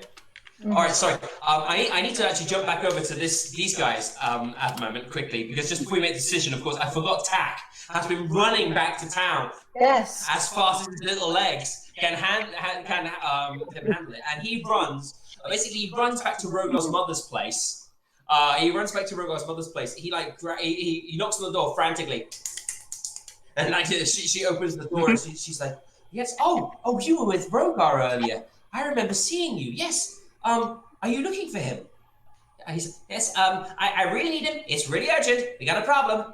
And she's like, you know what? She's like, well, I mean, I'm sorry, dear. The last time I saw him was when he brought Ajax back here, and then, well, I haven't seen Rogar since. A number of his friends, some of your friends, brought Ajax back, and then they took all the apprentices and headed down to the forge. Where's that?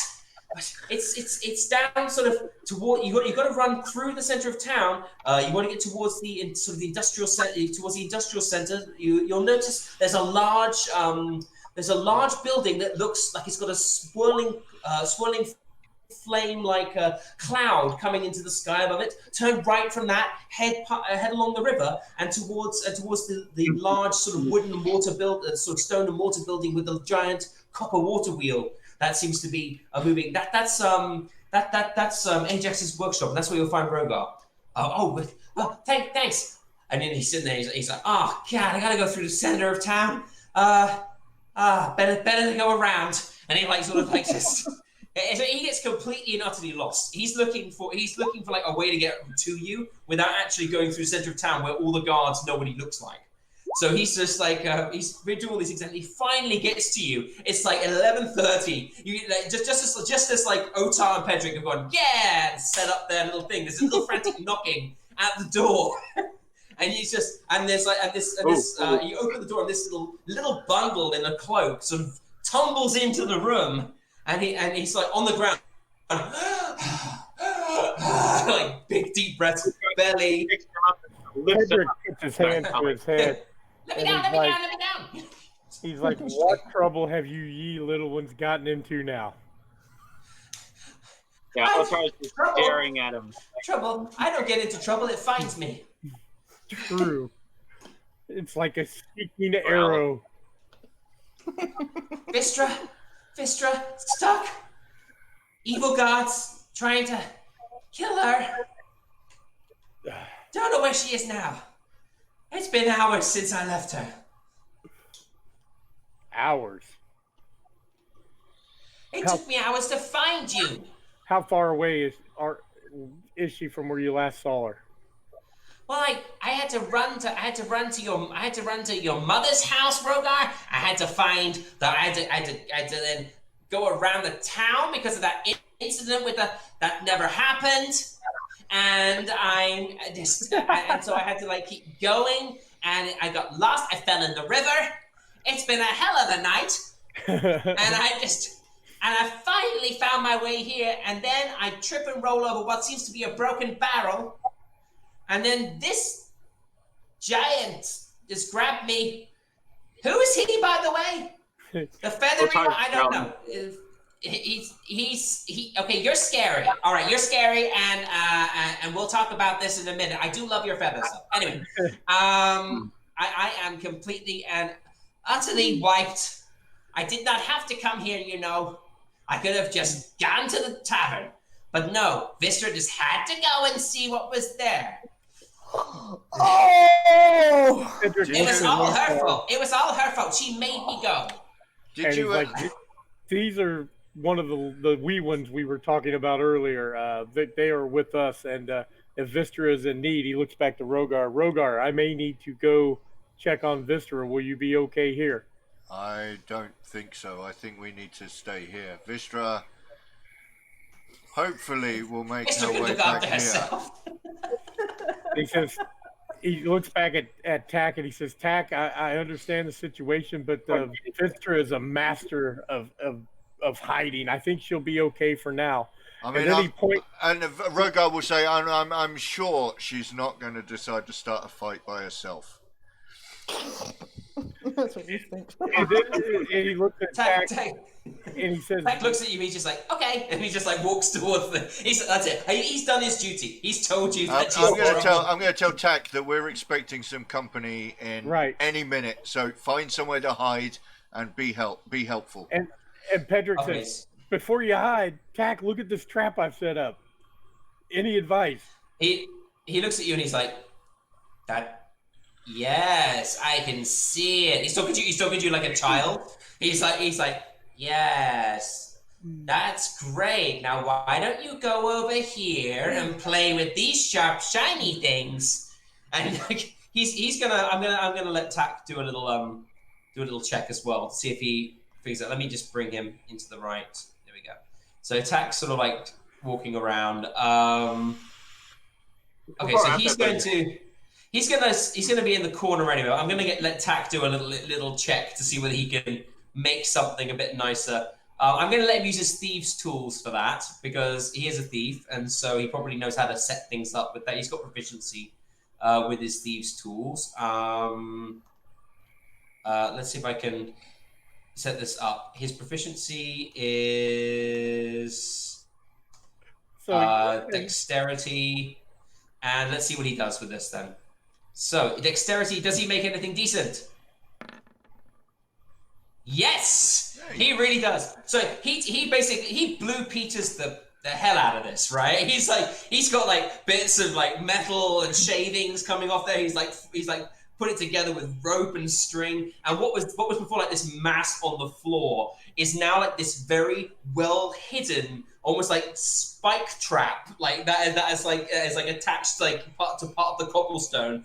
That has like a little pressure lever on it, so that if anyone steps on it, it's gonna like swing right up and like stab them right in the. Anyway, in a location that is not but to attack is probably head height. You know, this is like on attack. This is like head height or chest height. To anyone else, this is gonna be a right more pain in the and pelvis. Yes, pelvis right. Height. We'll go with pelvis. Pelvis. They don't like it up 'em, Mr. Mannering, as they say. They don't like it up 'em. Sorry, anyway, that's a personal joke. Tak is also going to try and hide as well. Let me just cancel that because I've tried to do. Wait, cancel. What were you trying to say, Ota? Yeah, submit that. Oh, okay, done. I was saying, the whole time. Sorry, ignore that. Ignore that. Go. I missed that. So keep going. Sorry, I apologize. I went over you again. That's my fault. I apologize.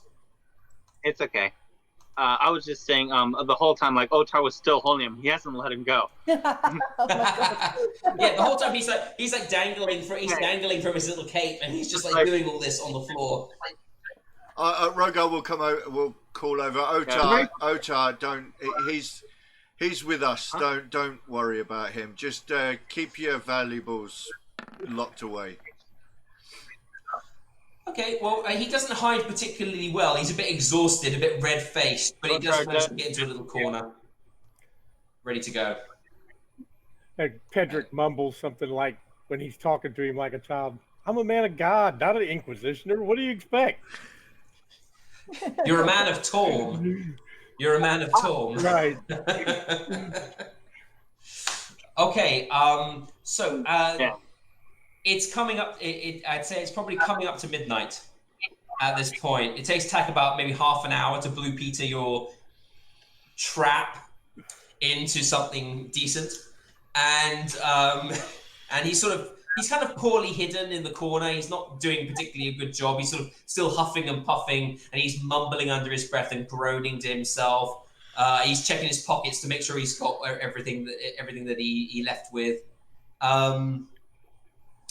And it is about midnight, and you suddenly hear a knocking at the door.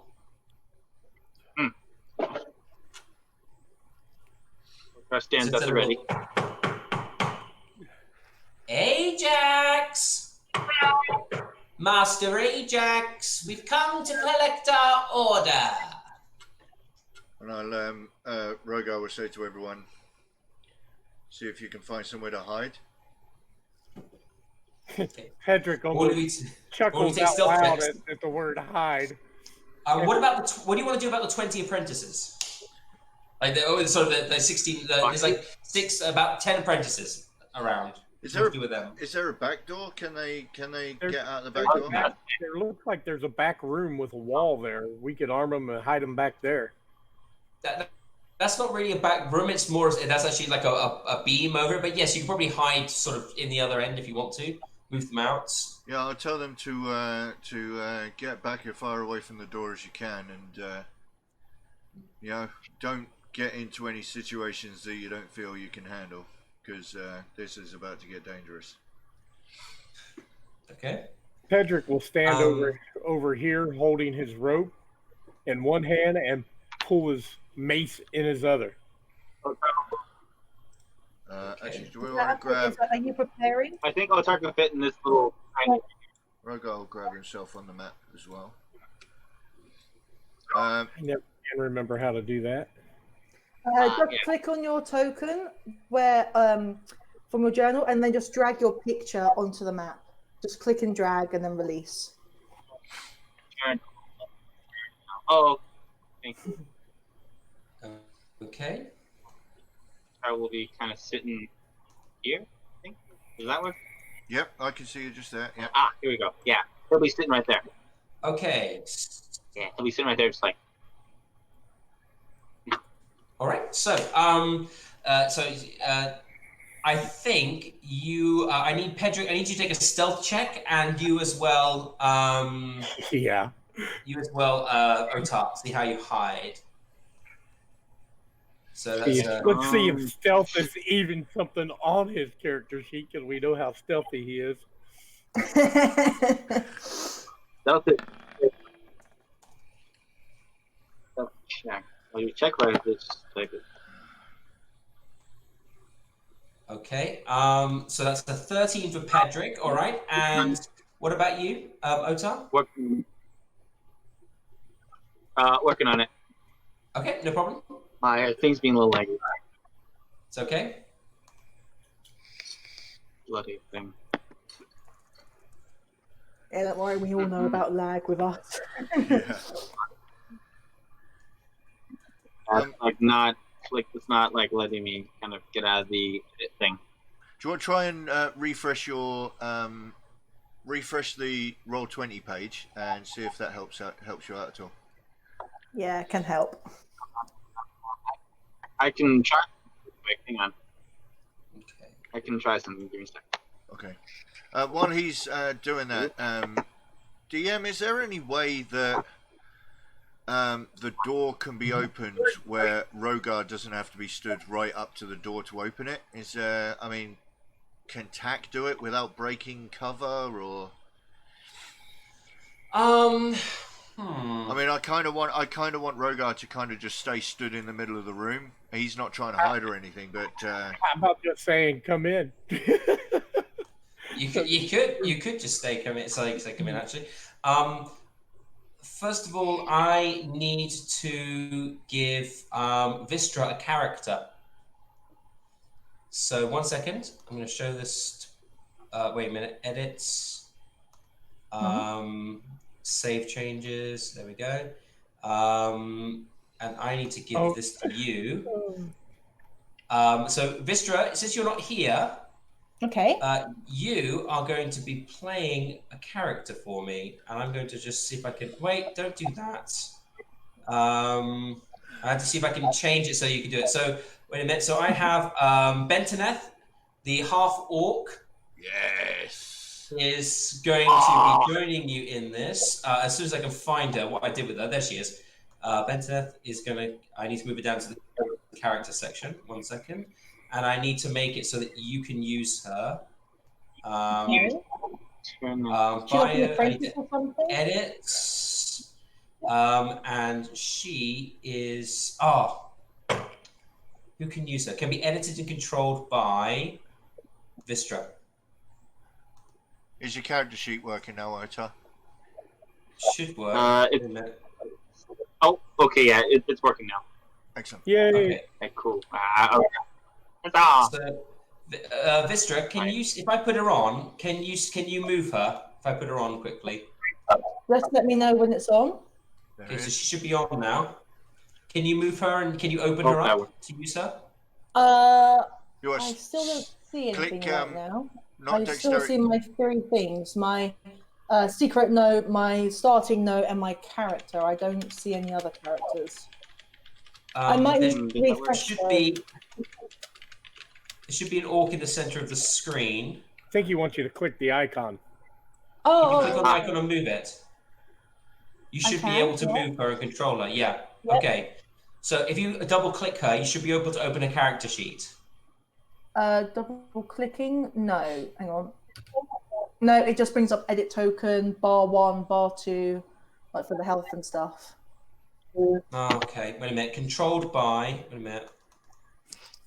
Sorry, I've never done this before. Please give me a. Oh, that's all right. Just take your time. Just a moment to try and figure this out. Advanced. Who can use her? That's her token, and her character sheet is here. That gives you the edit token. Oh no, sorry. Look in your journal and see if you can see her. Not there. Where you would have the other character sheet. No. I might refresh. 1 second. Let me see if that makes a difference. Okay. I just manually typed it. So we got 17 stealth for Otar and 13 stealth for Pedrick when we do this.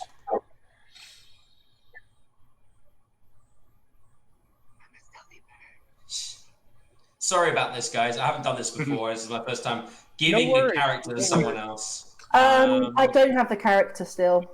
So if you can't see her you can't see her in the not in the character sheet. No, not like I can with my own character. Huh. Can someone check on Roll20 how you pass a character sheet to someone? Okay. The thing is, she's an NPC and she has stats and stuff. But but you pass that on to me. You can pass that on to me. I just don't know how you do it. How I do that either? Character sheet, edit. Do you want to take a break, maybe, while I have a look? While I sort this out, and then we'll be back in 10 minutes. All right, we'll take a 10-minute break. All right, 10-minute break, then tapestry, and then we're back into the game. All right, lovely. Okay. All right, see you in a bit, guys. See you in a minute. Bye-bye. Sorry about this, guys.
Alrighty folks, I am Will from Bases of Operations Painting Studio, and you can find me on twitch.tv/Bases of Operations, where I am a miniature painter and I enjoy all things tabletop.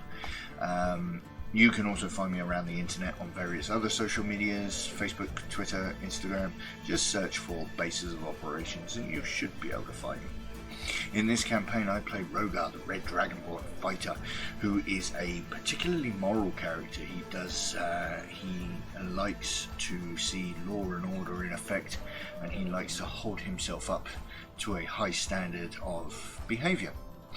Because he comes from a family of well-known blacksmiths, who is a reputable family, not particularly famous, but certainly they have good standing, and doesn't want to do anything to worry or put that into any trepidation. And so he joined this campaign because he was given a message by his friend and mentor Antar Froome to investigate some dragon activity, and of course dragons and evil stuff rubs Rogar up the wrong way. And so I hope you guys at home enjoy this show, enjoy everything that the Meeple Palace has to offer, which is just a general group of people who just love making everything nerdy, fun, and bumping everybody up and helping everybody else along the way. So make sure you get involved with us, come and join us, and we'll roll on to glory.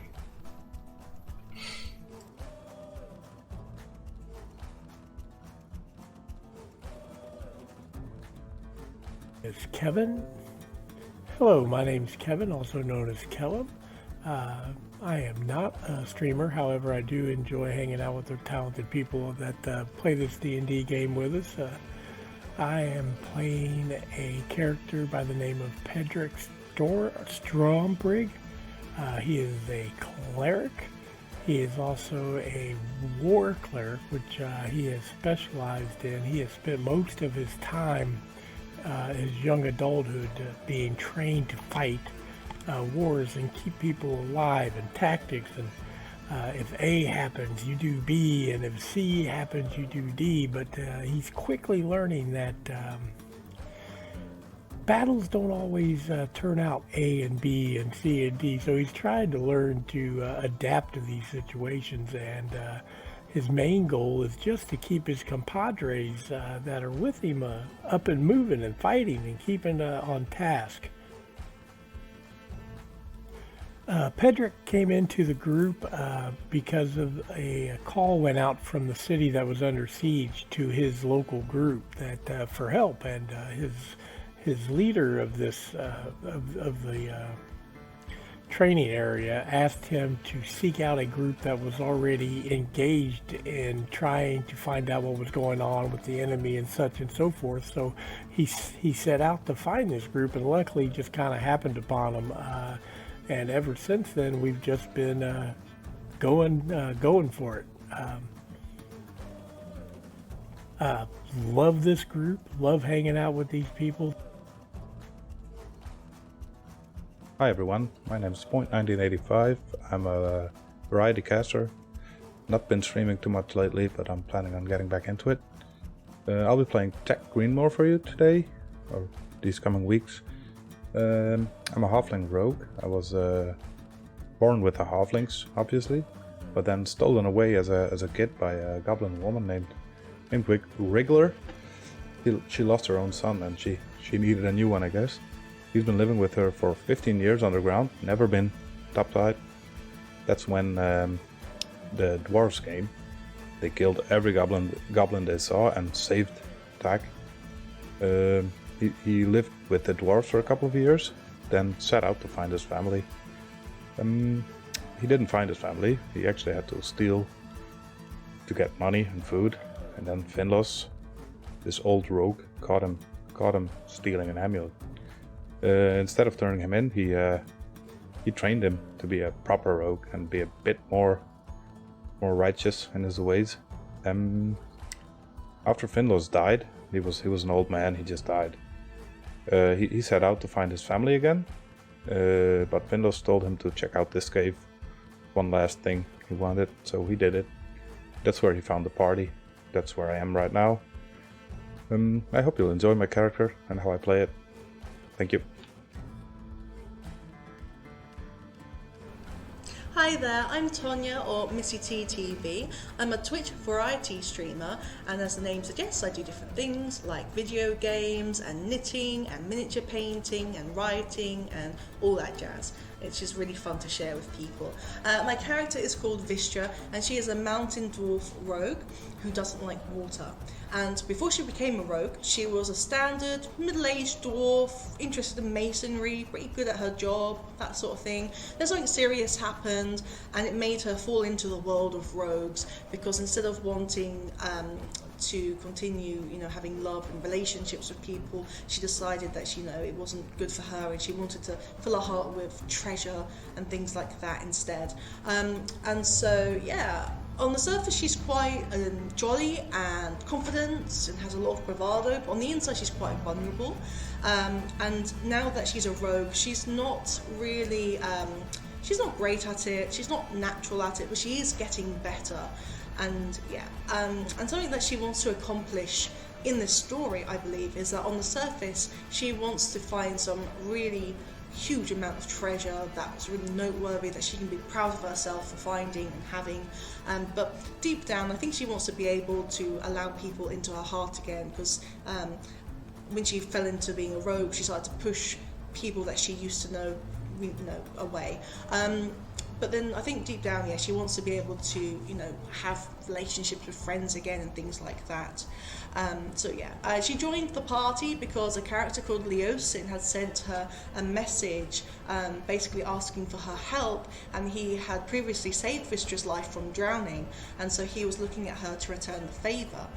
And this is all going to be on the Meeple Palace. The Meeple Palace is focused on 3 main points, which is miniature painting and tabletop games and board games, as well as roleplay systems like Dungeons and Dragons or Starfind or Warhammer.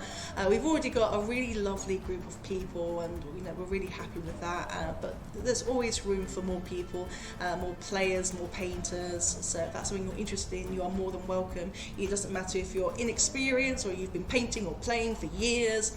Everyone is welcome, and this is a dream that Xander, my partner, or many more games, and I have been having for 4 years, and it's just amazing to see it come to life, and we're really proud of that. So thanks for watching.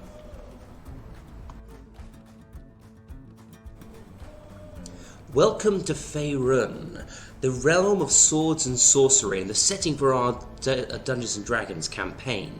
My name is Many More Games, or you can call me Xander. I am the Dungeon Master for this campaign of Horde of the Dragon Queen. I am a relatively new Dungeon Master. I'm also a streamer. I do painting, miniatures, I play Warhammer, I love miniature games, board games, all of that lot. And that's why I wanted to be involved in this campaign, to start this campaign. I am one of the founding members of the Meeple Palace, which is our streaming network. And we are a group of people who just, we love board games, we love miniature games, we love role-playing games, and we just want to be able to share this love for this hobby with you all. My hopes for the players in this campaign is that they will be able to find a way to explore their characters while at the same time coming together as a cohesive team in order to face off against the evil cult of the dragon and defeat them in their plans, whatever those are, those nefarious cultist plans. So, without further ado, let's get on with the game. Roll on to glory.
Alrighty folks, I am Will from Bases of Operations Painting Studio, and you can find me on twitch.tv/Bases of Operations, where I am a miniature painter and I enjoy all things tabletop.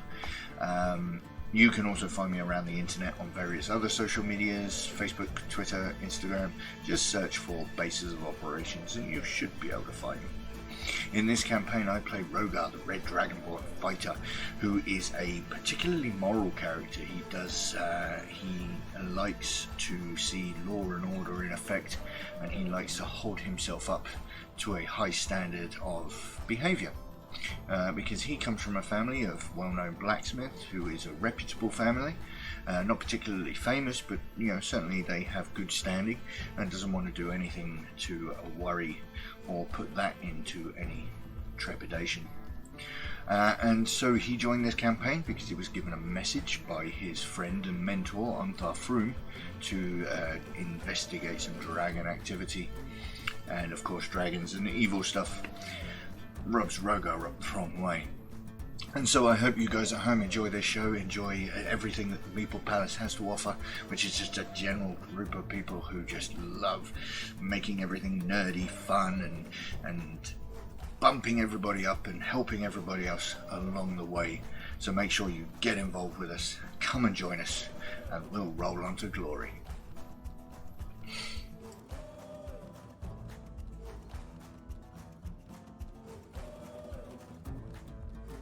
It's Kevin. Hello, my name's Kevin, also known as Kellum. I am not a streamer, however I do enjoy hanging out with the talented people that play this D&D game with us. I am playing a character by the name of Pedrick Strombrig. He is a cleric. He is also a war cleric, which he has specialized in. He has spent most of his time his young adulthood being trained to fight wars and keep people alive, and tactics, and if A happens you do B, and if C happens you do D. But he's quickly learning that battles don't always turn out A and B and C and D, so he's trying to learn to adapt to these situations, and his main goal is just to keep his compadres that are with him up and moving and fighting and keeping on task. Pedrick came into the group because of a call went out from the city that was under siege to his local group that for help, and his leader of this of the training area asked him to seek out a group that was already engaged in trying to find out what was going on with the enemy and such and so forth. So he set out to find this group, and luckily just kind of happened upon them. And ever since then, we've just been going for it. Love this group. Love hanging out with these people. Hi everyone, my name is Point1985. I'm a variety caster. Not been streaming too much lately, but I'm planning on getting back into it. I'll be playing Tech Greenmore for you today, or these coming weeks. I'm a halfling rogue. I was born with the halflings, obviously, but then stolen away as a kid by a goblin woman named Wriggler. She lost her own son, and she needed a new one, I guess. He's been living with her for 15 years underground, never been topside. That's when the dwarves came. They killed every goblin they saw and saved Tak. He lived with the dwarves for a couple of years, then set out to find his family. He didn't find his family. He actually had to steal to get money and food. And then Finlos, this old rogue, caught him stealing an amulet. Instead of turning him in, he trained him to be a proper rogue and be a bit more righteous in his ways. After Finlos died, he was an old man. He just died. He set out to find his family again, but Finlos told him to check out this cave. One last thing he wanted, so he did it. That's where he found the party. That's where I am right now. I hope you'll enjoy my character and how I play it. Thank you. Hi there, I'm Tonya, or Missy T TV. I'm a Twitch variety streamer, and as the name suggests, I do different things like video games and knitting and miniature painting and writing and all that jazz. It's just really fun to share with people. My character is called Vistra, and she is a mountain dwarf rogue who doesn't like water. And before she became a rogue, she was a standard middle-aged dwarf, interested in masonry, pretty good at her job, that sort of thing. Then something serious happened, and it made her fall into the world of rogues, because instead of wanting to continue, having love and relationships with people, she decided that, it wasn't good for her, and she wanted to fill her heart with treasure and things like that instead. And so, yeah, on the surface she's quite jolly and confident and has a lot of bravado, but on the inside she's quite vulnerable. And now that she's a rogue, she's not really, she's not great at it, she's not natural at it, but she is getting better. And and something that she wants to accomplish in this story, I believe, is that on the surface she wants to find some really huge amount of treasure that's really noteworthy, that she can be proud of herself for finding and having, but deep down I think she wants to be able to allow people into her heart again, because when she fell into being a rogue, she started to push people that she used to know away. But then I think deep down, she wants to be able to, have relationships with friends again and things like that. She joined the party because a character called Leosin had sent her a message basically asking for her help, and he had previously saved Vistra's life from drowning, and so he was looking at her to return the favour. And this is all going to be on the Meeple Palace. The Meeple Palace is focused on 3 main points, which is miniature painting and tabletop games and board games, as well as roleplay systems like Dungeons and Dragons or Starfind or Warhammer. We've already got a really lovely group of people, and we're really happy with that. But there's always room for more people, more players, more painters. So if that's something you're interested in, you are more than welcome. It doesn't matter if you're inexperienced or you've been... Hello everyone, and welcome back. We had a few tech issues, mainly mine, and so we needed a little bit of time just to sort this out, but we finally think we've got it sorted out. What would happen, I was using an NPC roster for the character, and what I really needed to do is make it into an actual character. And so what I had to do in the last 10 minutes was that, and then we had cam issues and mic issues, and it was just a bit of a kerfuffle. So, right to an So where we left ourselves last time, we have Rogar has just managed to finish the order of 200 scimitars, along with the help of all the apprentices. There's been a knock at the door, and a high imperious voice has said, "Ajax, we've come for the rest of our order." He's there to try and collect the scimitars. The other apprentices, you've all ushered them back into like a back room to hide. One of the apprentices, however, the journeyman, is sticking around, and she is currently standing next to Rogar. She's picked up, from the ground, she's picked up a giant warhammer, which she now has slung over her shoulder. She's picked up a giant blacksmith's hammer, which is now slung over one shoulder. And she's also carrying a buckler on one arm that she's that she was obviously slipped off the small of her back. She's got a buckler on one arm. And as you watch her, she's you can see almost like her eyes start to blaze red, and this dark red lightning start to crackle around her limbs. Nice. As you obviously just see her panting and snarling, and then almost she's working herself up into a rage. Excellent. I kind of want to look over to her, and I want to point to the hammer, and I'll just say, "You make that yourself?" What do you think? I knew you had good work in you. And I'm going to pull my warhammer out over my shoulder, and I'm just going to roar at the front door. I'm just going to I'm just going to check everybody else is ready, and kind of make eye contact with everybody else in the room. And then I'll roar, "Enter!" Okay. Entering. This person is entering. All right. So, first of all, stepping in front of her, there are a number of sort of like, as I said, they look almost like guards. But Rogar, you would probably know this now, looking at them.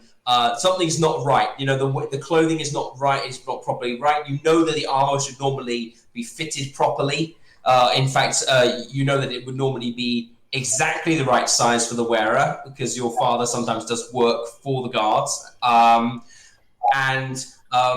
As they come in, you can see they look a bit bedraggled. You can see almost like a sneer on. There's like one is like really tall and lanky. He's carrying a long sort of scimitar in one hand. He's got long, dirty blonde hair that's coming out from under his guard helmet.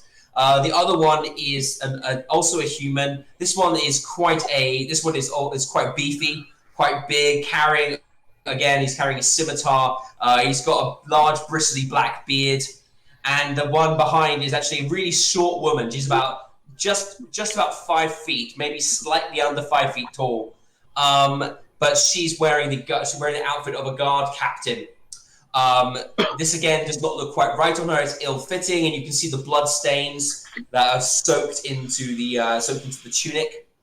And behind them is what looks to you like a very portly merchant, not one you've ever seen around the town before.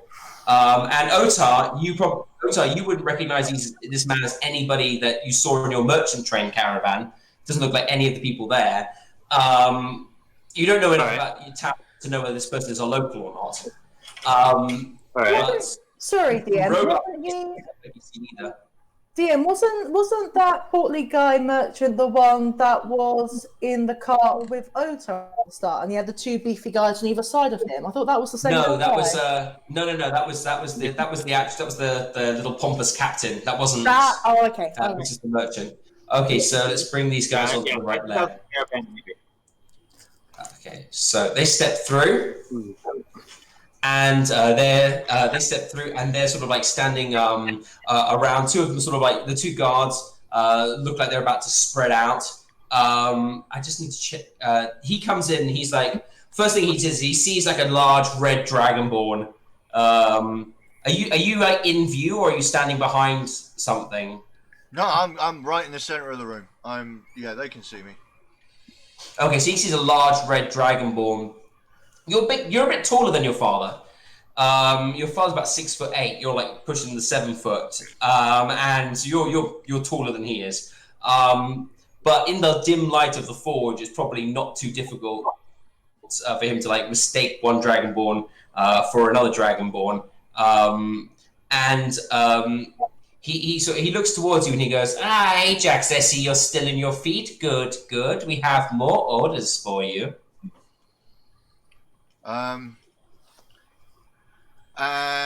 Yeah, and I'm gonna shout at the top of my voice, "I want the short ones. The rest can go." And I'm going to go leap at the. I'm just going to leap over this, and I'm going to attack this guy. All right, so we're starting initiative. Okay. All right, here we go. Strike out. How about the? Sorry, don't mean to interrupt, but the ready action. That's the word I was trying to say. Did you ready in action? Can you tell me what it was? Sorry, yeah, I had my hand on the rope to set the barrel trap. All right, so what was your ready action's trigger? Do you remember?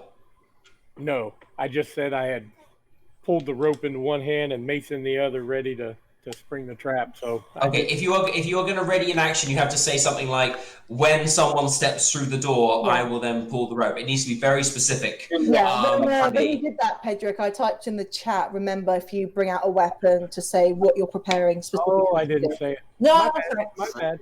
That's right. It happens a lot. One thing I would say, though, DM, is would we get a surprise round because we just launched at them? I'd have thought not really. I don't.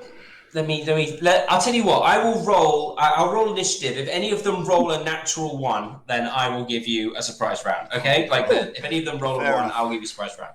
All right, so let me just create the list for us because I need to clean up the last one. Don't put anything on here yet. I need to clean up the last one. I still have all the stuff on here from the last thing. Remove all turns. All right. Thank you. Clear it. Okay, and now. Now roll initiative. Okay.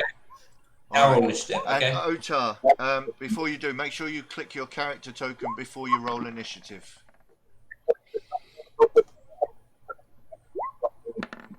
I think I did, yeah. Yeah. I thought I did. Like, I clicked on it and then I went to my character sheet. So I need my.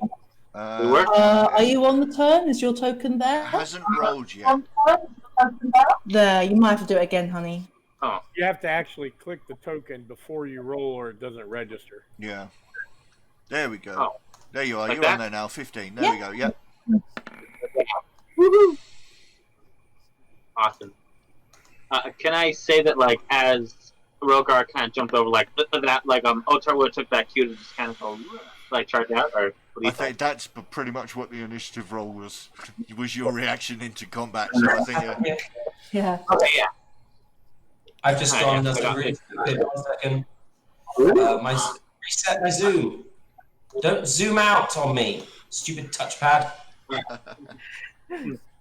Everything just got really small for a second there. I was like, what's going on? What's happening? Everything's gone. It's all disappeared. It's all gone, man. It's game over. Game over, man. Game over, man. Game over. I understood that reference. You get 1 point of proudness. Did you roll a natural one? No. Okay. No. Sorry. All right, so let's get this in order then. Who goes first? It is combat time, ladies and gentlemen. It is combat time. And let's have it in descending order. So the bandit captain sees you leap and runs to intercept. Okay, as she does so, I need to roll a quick dexterity check for her to see whether she steps on Tack's trap.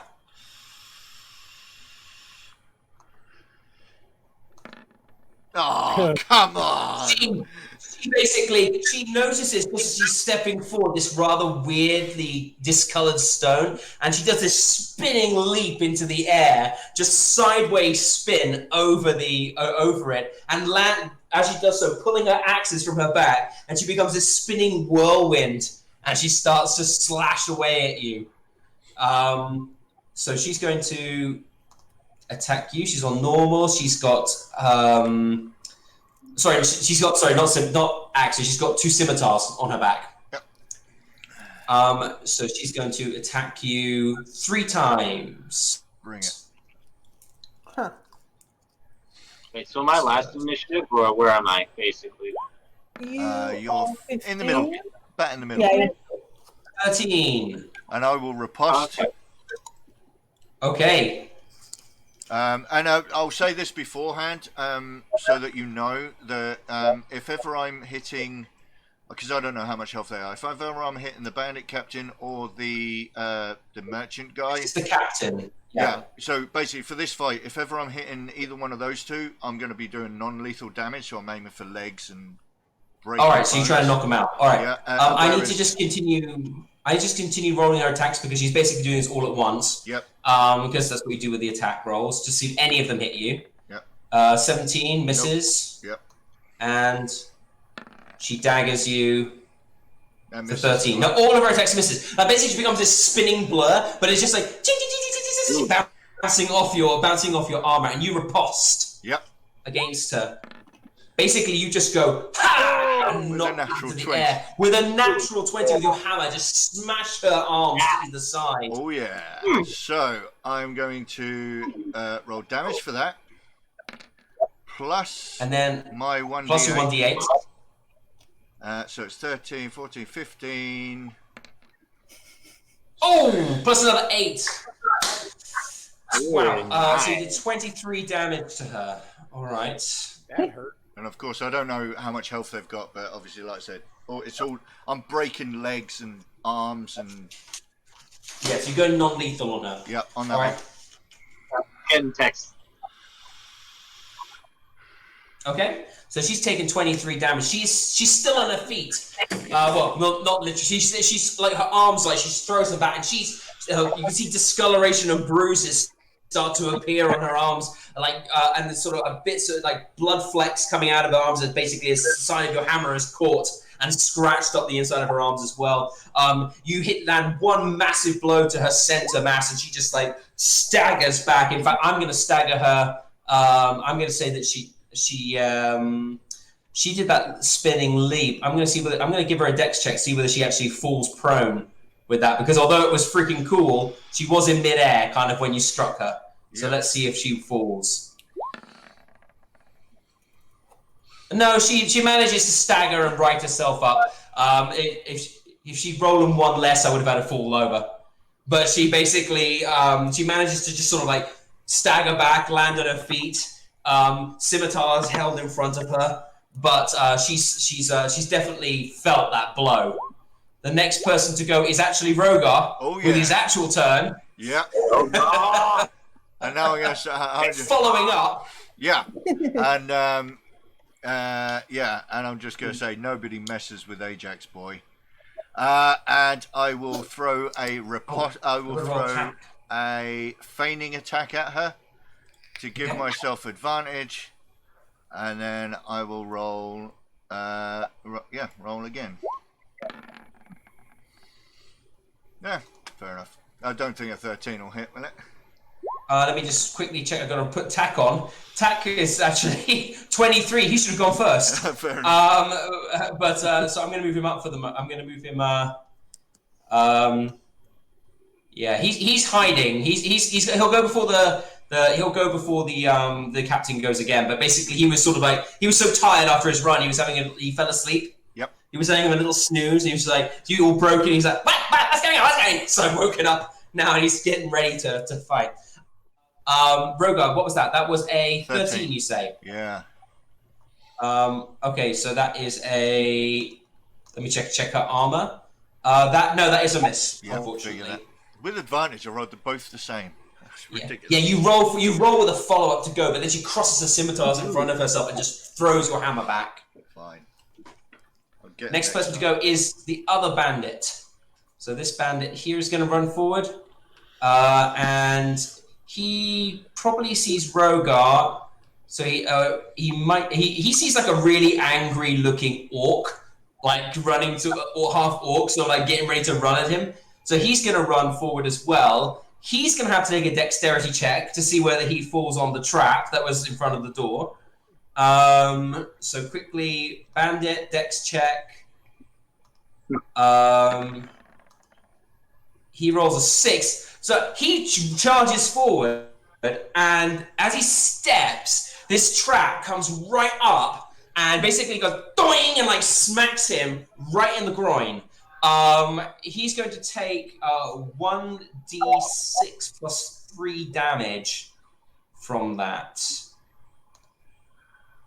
So he takes 5 damage from the thing. It just misses. It just misses his carotid. It just misses his artery. But it does. It definitely. You hear this squealing wail as it's like these nails like smashed into delicate parts. He stumbles forward, still going forward. But he's definitely looking a lot worse for wear after that. That was actually really bad for him. And he's going to take a swing at Bentoneth. So that is a scimitar attack. Always on the left. Sorry, I have advantage. I'll say it's a 22. It should be advantage. Sorry, it should be not. It should be normal. Yeah. Well, 22 hit. Okay, so that's a 22 hit. Now, what I did though was when she was psyching herself up, I did activate her rage. So she is raging. Any slashing, bludgeoning, or stabbing damage is halved because of that. So he will hit, but this does half damage.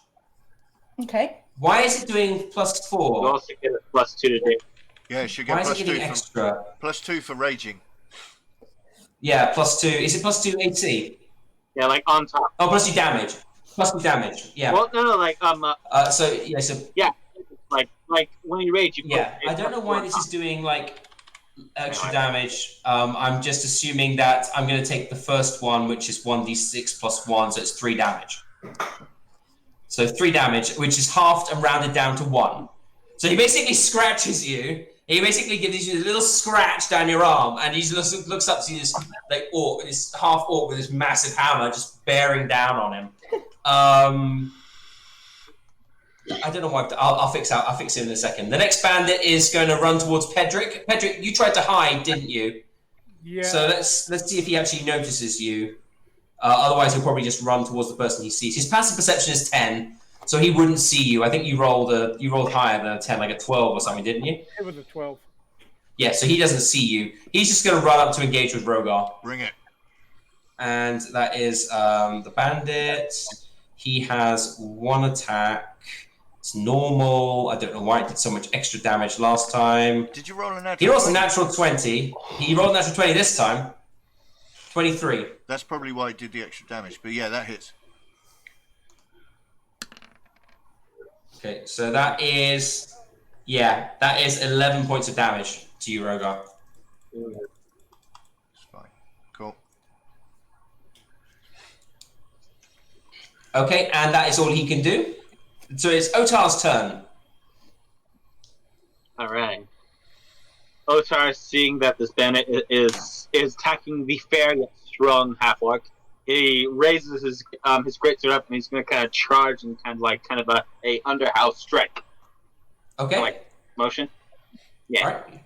Sounds awesome. Kind of motion over like boop, right there. And how do I roll for damage? I mean, attacking damage on here. Okay.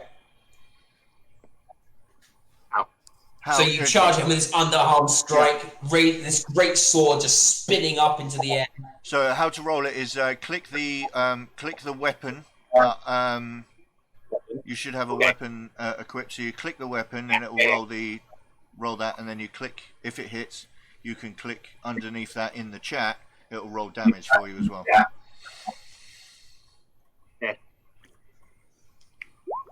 There we are. Oh, that's a hit.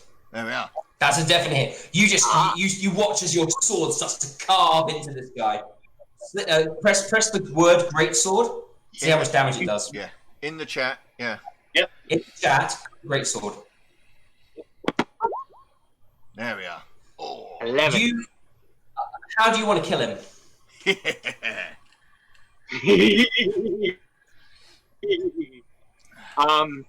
All right, I have an idea. So Otar's going up, kind of going up, but as does it, he stabs in, and just kind of gives him just kind of gives him this death glare that's like a mix between I'm trying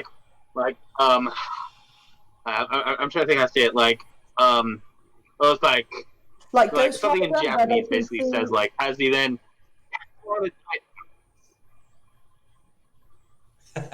So basically, you get that almost like this death glare, stabbing, eyes glinting. So you stab right. You bring it and you stab it. Yeah, I remember. I stabbed him, and then as I look at him, I just. Sorry. Okay, so which part did you get? Just so I can know where I can get off. We got the death glare bit. Continue on. We got the death glare and the stab. Yeah. Right. As does that, he kind of looks at him, and then just that insult injury, pecks out one of his eyes. Just like. I love it. Just pecks out one of his eyes. It's like. Yeah. So he's dead. He's very dead. Nice. He falls back almost like cut in half. This massive hole in his stomach where you just basically stabbed and spun the blade around, just pureeing his organs on the inside. And then just to add insult to injuries, he looks up at you wide-eyed. You just like right in the eye, pick with his eyes out, and just this blood sprays from his eye socket as he flies back off your sword. Yeah, and he just flies back off your sword, and he's dead. He falls to the ground in front of Bentonath. I wanted that one. Which then just gives like Ultron looks at her and then I get to like a little bit. He does hands just like apologizing. He's just like, basically. He's like, Love it. thank you. I think considering what you just did, Ota, that could be seen as a threatening gesture. You basically just did the head bob towards her, just like, whoa! Jeez. Well, yeah, like, yeah, like, as she said, like, hey, that's mine. Like, he just went like, sorry, basically. Okay, Pedrick, you're up. All right. Well, Yeah. Pedrick is going to pull his rope and poke the barrels full into this guy standing in front of him. Okay, give me a second. Let me see how this goes. One. And then it's going to go. Okay. I need to just see how it's going to go.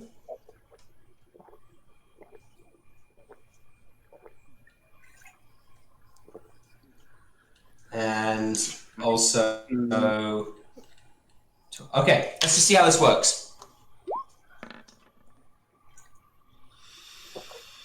Okay, so as you pull the barrels out, so the rope out from the bottom, it literally it shake the mound shakes as if it's about to start rolling, and then it steadies itself.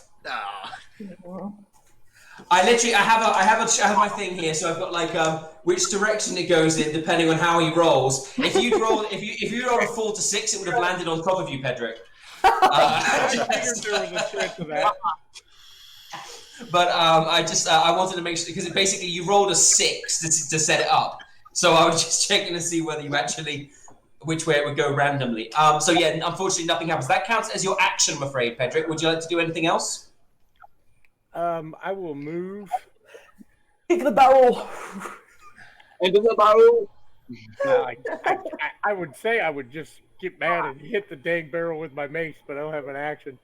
So I think I will move up here next to the person attacking Rogar. Okay. Yeah. All right. You have a bonus. Do you have any spells or anything you can do bonus action wise? Any cantrips? Yes, I do actually, and I will use Sacred Flame on this person here. Sacred Flame is an action, not a bonus action. It says on the cantrip if it's an action or a bonus action. Well, then I'm done. Okay, all right. Next person to go is the portly merchant. You see his form start to shimmer, and instead of this, and he seems to sort of like almost like morph into another shape. And as he sort of stands in front of you, you can see sort of like he's a pretty tall, skinny man. He's got a little goatee beard, sunken eyes, little scraggly bits of white hair, sort of like coming over the top of his temples. He's completely bald on top, and he's got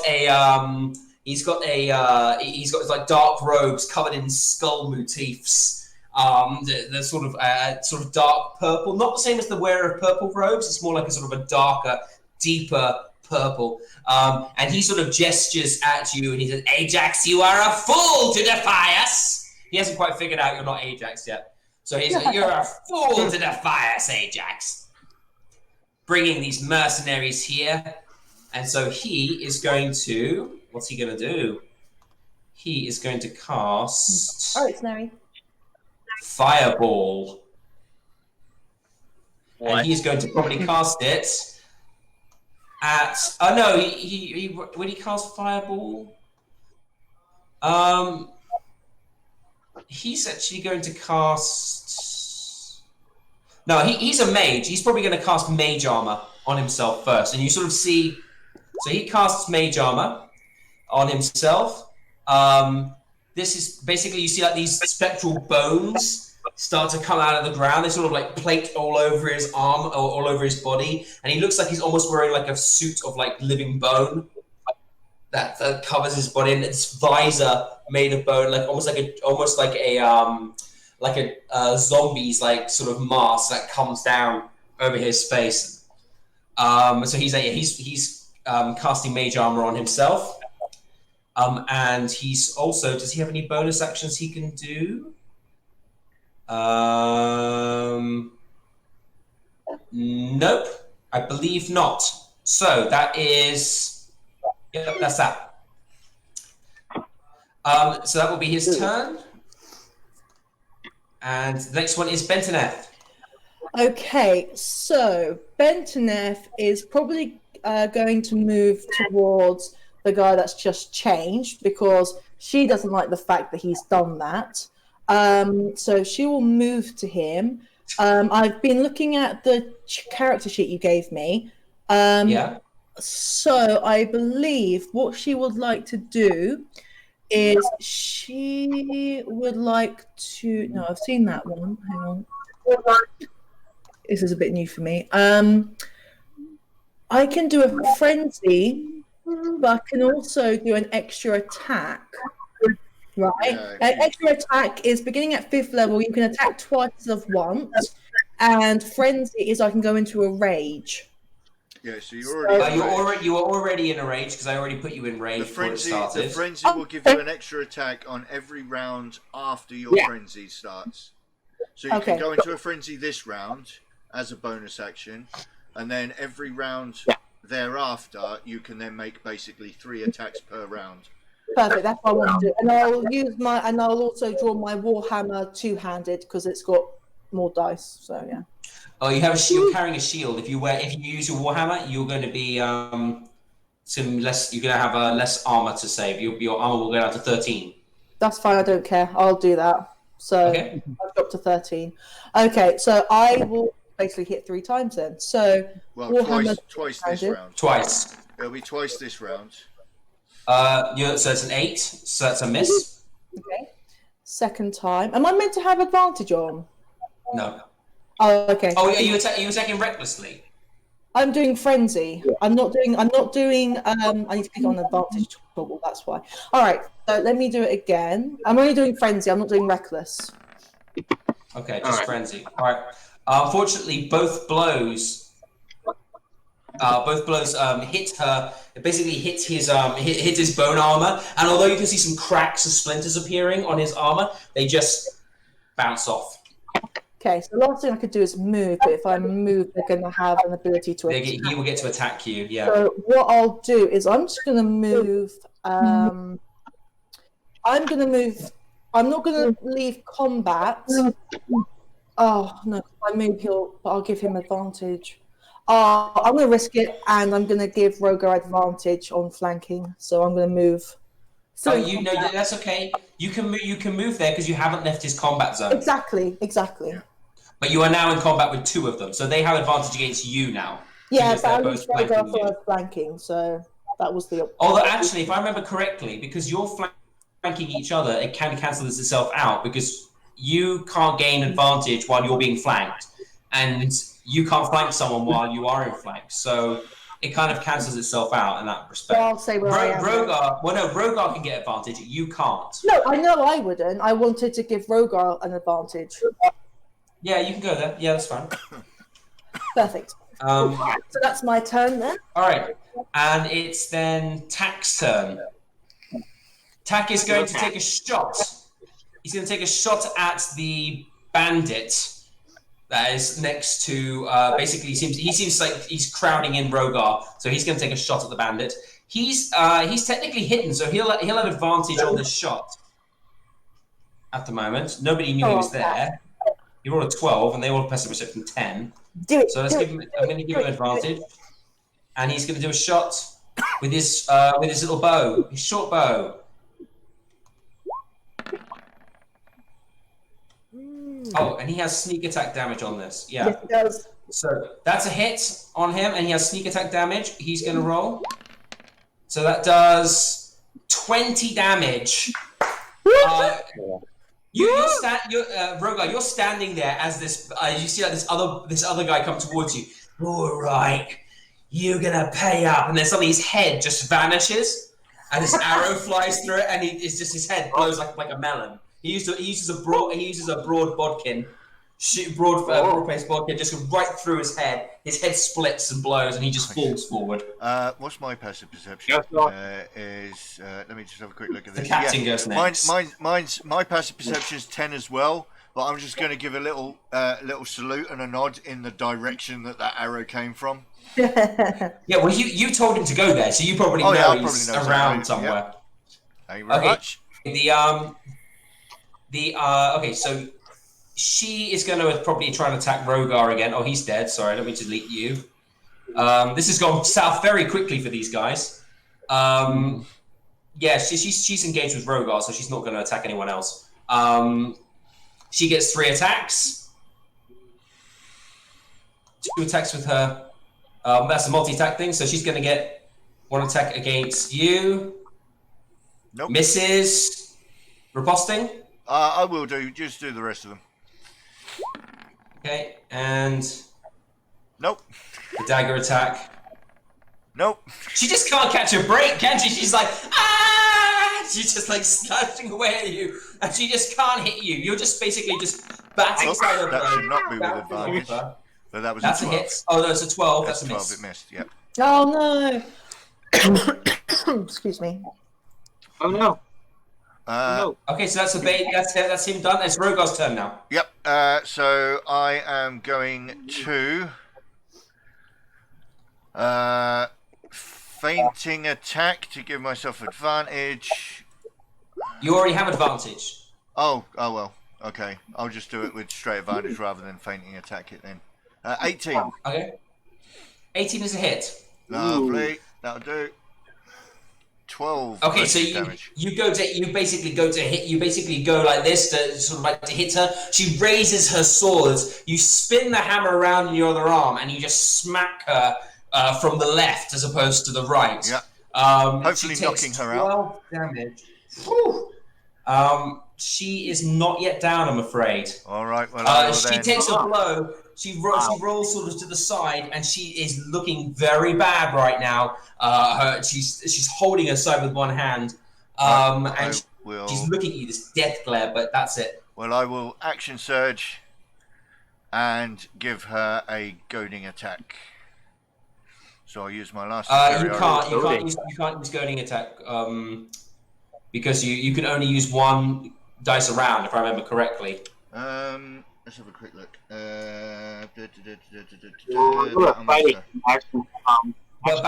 I think Battle Masters. Yeah, no, it still counts as the same combat round. I think you can only use it says one battle dice round. One maneuver per attack. Okay, per player attack, then you can use it then. Yeah, one maneuver per attack. Yeah, so I'll do a goading attack. I think we've done this right on the sheet here. So I'll do this. Oops, I shouldn't have done it on advantage. So 19 was still hit. Fail on a save. So she now takes a. Let me just find out where it's written down here because it's a lot easier to find it.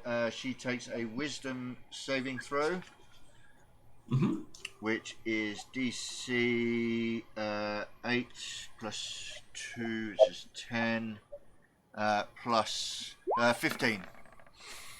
Oh, natural 20. All right, fair enough. Yeah, she passes it. Well, I will do the damage anyway, and that's 18. And obviously, again, I just want to do this non-lethally, so 18 damage. No, sorry. 1 second. I need to just calculate this. Okay. Okay, so you can definitely hear when you smack her, something crack, something break inside her. She is, she's holding one side. She's staggering. Her breathing is labored. She's got like blood coming out the side of her mouth. One eye seems swollen shut. But she is still on her feet. God damn it. Yeah, I don't have anything else to give, so that's that. Okay, so the next person to go is Otar, who might have something to give. Yeah. All right, yeah. Before I go, I'm gonna share one of my abilities so I can just run by you and your thoughts on it. It's one of the things like I get being a samurai. Yeah. Like, Okay, so you are going to be using your fighting spirit. Yeah. So, like, if I use this, what does this basically let me do? I guess in layman's terms. Okay, that's good. You get advantage until the end of the turn. Brilliant. Off you go, man. Yeah. All right, cool. Now, who shall I attack? I'm pretty sure Rogar wants to take in the one he was attacking, like, alive, I'm guessing. I won't take him. I called out for both of these two to be taken alive. Yeah. Okay. Okay, then I'll try to do this in a lethal way. Let's see. So, yeah, I'm going to go over, like, can I get over to the shape-shifting dude over here? If you can get, I believe so. That would be 1, 2, 3, 4. Yeah, that's be about 20 feet. That's fine. All right. Then I would like to first use my bonus to pop Fighting Spirit. Okay. And then, of course, I'm going to attack. And don't forget, you get 5 temporary hit points as well. Ooh. I'll just get that in mind. Okay. Okay, character sheet, just doing it real fast. I'm going to attack. Yep, just toggle it, and then on you go. Oh, with advantage. Advantage. Actually, I think I'm going to use my unarmored attack with like my talons to kind of just punch him. If you're worried about killing him, you can still kill him with your sword. Sorry, you can still keep him alive with your sword. You're just like hitting him with the flat of the blade rather than the edge. All right, yeah. I'm just use your sword like a bat. Yeah. You can call out non-lethal damage. Yeah. All right, yeah. I'm gonna attack by kind of baseball swatting him with the side of the blade. Okay. Oh yeah, so you baseball and you just watch as your sword hits these sort of like bony plates around his body, and there's a bit of resistance, and then this crack, and your sword passes right through it towards him. So that's a blow. Okay. You hit. Alright, and I roll damage? Yep. Or no? Mm-hmm. Yep. Yep, roll damage. Pretty sure. 11 again. I dig it. Okay, so that's 11 points of slashing damage. Okay. Not lethal. Yeah, that's okay. It counts as slashing. It's just so I know what it is. Okay, so yeah, you hear him go, "Ah, you foul bird!" You sort of smack it. Carrion just like eater. God, this guy's racist. Oh. Carrying yak. Can't tell dragonborns apart. Just a little.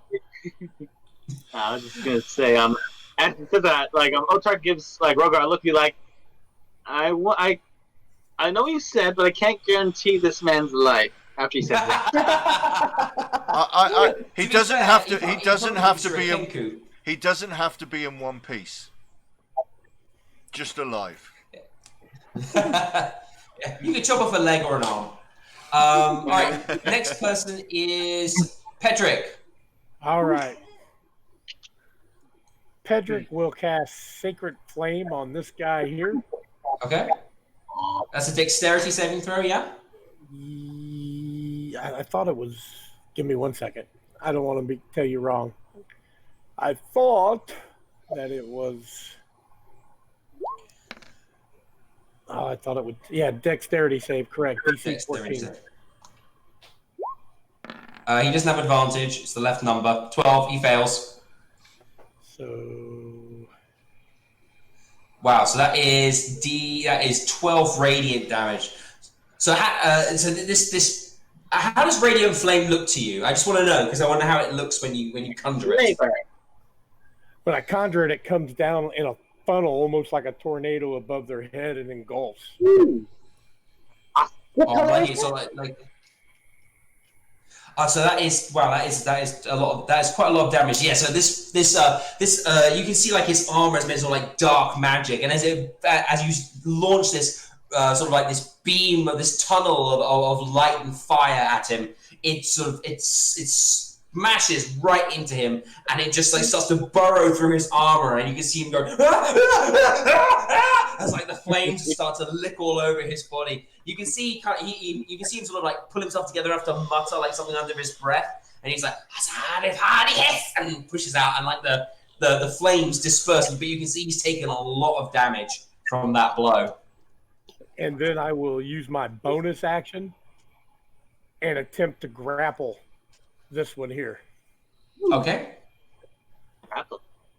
I'm not exactly Bonus sure actions are grappling is an action, not a bonus action. You're actually trying to it's like an attack. You're just trying to hold them rather than attack them. Can you bonus action with a headbutt? I mean, that's an attack. That's an unarmed attack. I can attack, but I was trying to not kill them. So I guess we will non-lethal. We'll try a non-lethal attack with my mace. Okay, how are you doing that? Because your bonus action, are you using your War Priest ability? Because I know you can do that like twice a day or something. I can do it 4 times a day. Okay, so basically as support, you're using up one of your War Priest special attack things. Okay. Anytime I use a second attack, that's what it is. It's the only. I know, but it's going to get. You need to tell me because we get the habit because you're soon going to have 2 attacks. Yeah. Sort of things to worry about. Okay. So I need to know these sort of things. Okay. Yes, so, I'm using my War Priest ability to use a second attack. Okay. There you go. Knock her the frack out. That's a hit. Dunk. She staggers forward, she staggers she comes forward. You can see her, and she's holding the back of her head, and she's woozy, and she's staggering. She's still on her feet, guys. I'm sorry, but she's still on her feet. But she's definitely sort of she's still on her feet. I'm sorry. Yeah, that's it, Pedrick. Sorry. Yeah, that's that. I did what I could. So the next person is this guy, and he is gonna. What are you gonna do? What are you gonna do, buddy? You are going to be. Are you gonna be a Dickensian person? That was a save there for our PG rating. Okay. This is not going to be nice, guys. I apologize. Yeah, apologies are lies. He raises his hands, and from between his hands, this storm of ice starts to appear. He pushes his hands in front of him, and this blasting cone of icy, freezing air sparks from his hands. He's going to cast his only level 5 spell, which is Cone of Cold. Can everybody please take a Constitution saving throw? Oh, yeah. Okay. Oh, for goodness sake, I keep forgetting to turn off my advantage. Hey, I got a natural 20 on that. Hey, 2 natural 20s. Natural 20, 26. Hang on. On it, hang on. Saving throw. And Pedrick, yeah. Constitution. Yeah. Work. Okay. I need to check what's his spell attack modifier. Okay. You all save. Every single one of you save. So you're still gonna take 8d8 cold damage, halved. Okay, so this could still be a lot of damage. I apologize, guys. I don't want to kill anyone outright, but this could actually hurt a lot of people. But he's desperate. You guys have broken through his armor. You've done loads of damage to him. And he's, this is a thing that you got to do. That was Vistra. What are you doing? Okay. Thank you. 8d8, so that's 32. So halved would be. Half would be 16. 16. Everybody takes 16 points of damage. And that includes our little girl here, who is frozen and dies. God damn it. She's like, whoa, and she just gets hit and turns into this icy statue and frozen. So everybody all the people who were in there, actually Pedrick, everybody but Tack had to take that, I think. Otar did not have to take that save. I apologize, Otar. You're out of the cone's range. But That's right. good practice anyway. It's good practice for when we got to do all the saves and stuff. So it was only 3. So Otar, you don't take any damage. You can remove the 16 points of damage. You're okay. But that is Bentoneth, who can take 60 points of damage in her sleep. She's a barbarian. She's got tons of HP. Rogar, who I believe already taken some damage. Are you all right, Rogar? Still on your feet? Only just. And Pedrick, I believe you should be okay as well. Oh, all right. I'm fine. Okay, Bentoneth, it's your turn now. Right. This is going down. So I want to do the same thing again, really. So my rage is on, and I just do Warhammer 2, two-handed, 18. That hits. That's a Nice. hit. 12. So 12. Okay, wow. What's his HP? I need to double check his HP. What's your HP, young man? All right. Don't you Okay, die on me. You have answers to give. You've smashed into his armor again, and most of his armor is shattered off his body. He's only got like a few like pauldrons and tiny bits of like armor like left on his body. It looks like he's kind of like wearing like a few bones and things on his body now, almost witch doctor like. He's still got the mask on from his armor. I'm gonna attack again. He's like what? And you've just walked through this massive blizzard towards him, just like, that's it, you're going down. Yeah. And smashed him. Your turn again. Yeah, so I'm going to do it again, trying to not go lethal and actually kill him. I want him to speak. 16? That's a hit again. That's a hit. Gotta love a barbarian. Clomp! Barbarians are His awesome. armor smashes into 1,000 shards, and he just like stands for a second, and then he falls back unconscious. We got a live one here, boys. Rogar's going to say to Pedrick, is there anything you can do about this one at our feet? Absolutely, Pedrick smiles and walks up, touching him, and casts the cantrip Spare the Dying. He's not dying, you just knocked him out. The one that got frozen here. The one that she's dead. The one that's frozen. Is she dead? The gods have taken her. She's cryogenically frozen. She's like, she's completely dead. Could Rogar heat it up? She would probably she would split and crack and die. Yeah. She's already dead. Her brain stopped working. Oh, okay. All right. And in that case, Rogar. The spell description literally says if someone dies from this, they turn into an ice statue. That is what the spell description says. Fair one. All right, so I'm guessing we're kind of out of maybe initiative now. I'm just going to grab, if it's okay, I'd like to just hold on. Well, actually, what Rogar was going to do, he was going to walk over to the unconscious body, pick it up, and then take it over to the forge.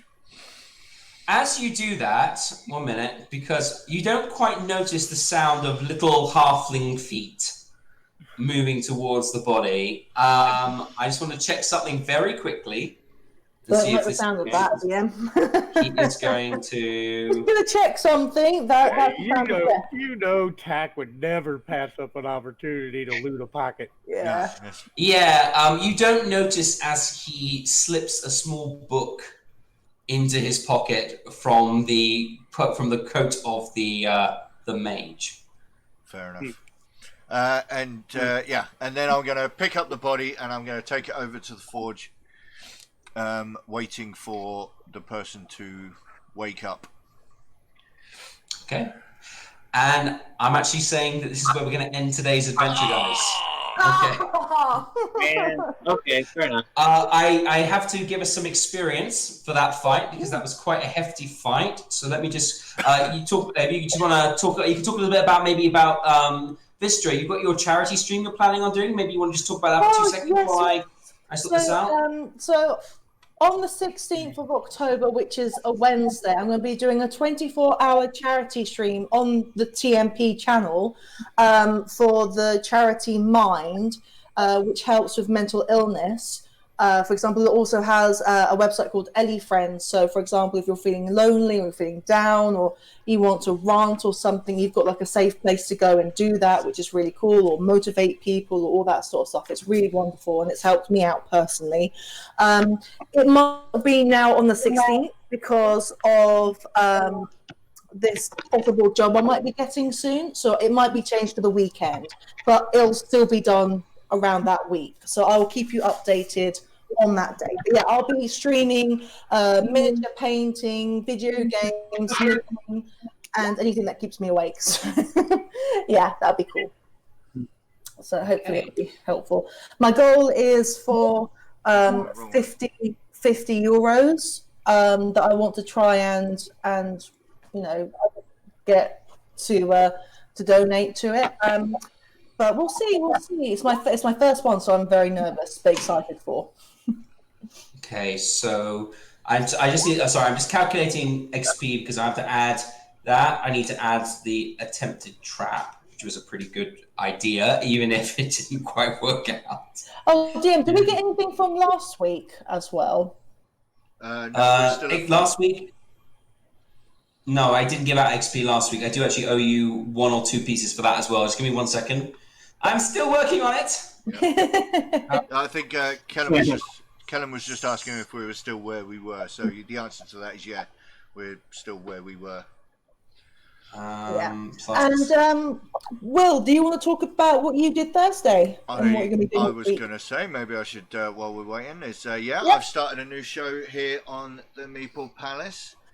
Where I have been transforming or terraforming the Skyrim video game for D&D, and I've been going through, or I will be going through, basically the entire video game, transforming it from what is a single player video game into a 6-person. Well, I'm going to be playing it at home with my family as a 6-party D&D campaign. So I've been going through, and I will be going through the entire process of taking what somebody else has done. Of course, the people at Bethesda have created this fantastic story, and then I'm just transforming it into a 6-person D&D campaign, and it will be here on Thursday nights around about 10 p.m. UK time, and you can come along and watch as I transform it,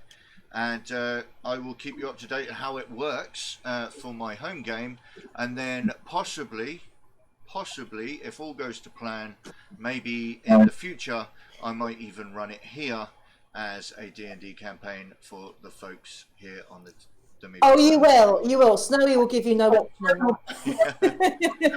I so want to turn into a werewolf. That's really cool. I like that. I want to be one of the companions.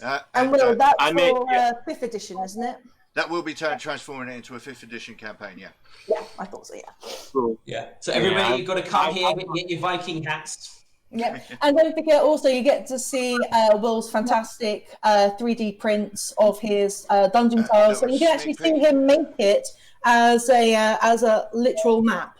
Yeah, and I actually have on my own personal Twitch channel on Sunday. I have just finished printing and priming Alduin, who, if you play Skyrim, is the ancient black dragon that attacks you as you play the video game in the very first scene of the game, and is also going to be the very first encounter for my level 1 party. They are going to be up against a ancient black dragon. Fun. Nice. So cool. TPK in the first 5 minutes. Yeah, pretty much. Okay.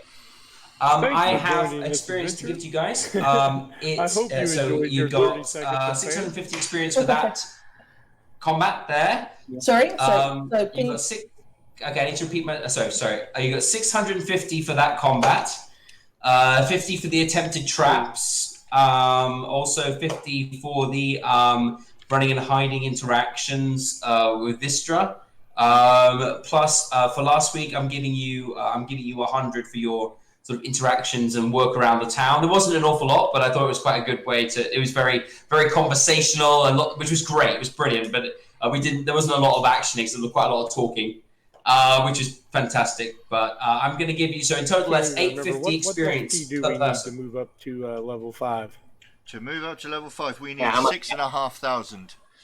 How much? Yep. So it's not quite enough to get you there, but it shouldn't be too long 2,500 until more. Okay. hopefully you're at level 5. Yeah, we. do I If, give that to Bentonoff as well? Like, or do I not bother?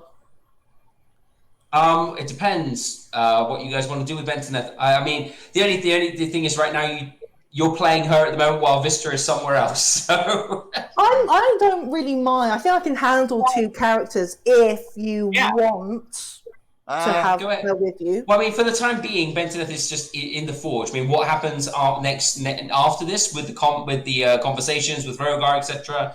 That's how you guys can decide how Bentoneth plays into your story. Cool. She's just a character that I kind of created so that you would have someone to play when you weren't there. I really like that.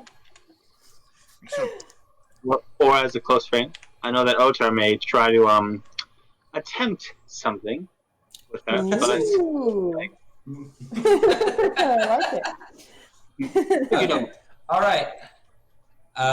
Okay, so brilliant. So Bentoneth, the 6.5-foot high half orc barbarian blacksmith and just all around badass has now met the team and is going to be sort of hanging around for the moment until you guys decide how that plays into your story. It's up to you. Really, I'm bringing it where we can. So you didn't get an XP last week, no, Pedrick. So you should be adding the 850 onto your current amount. which, So just so that everybody knows at home as well, we should all currently be at 5,840 experience. There you go. 5,840, yeah? Yep.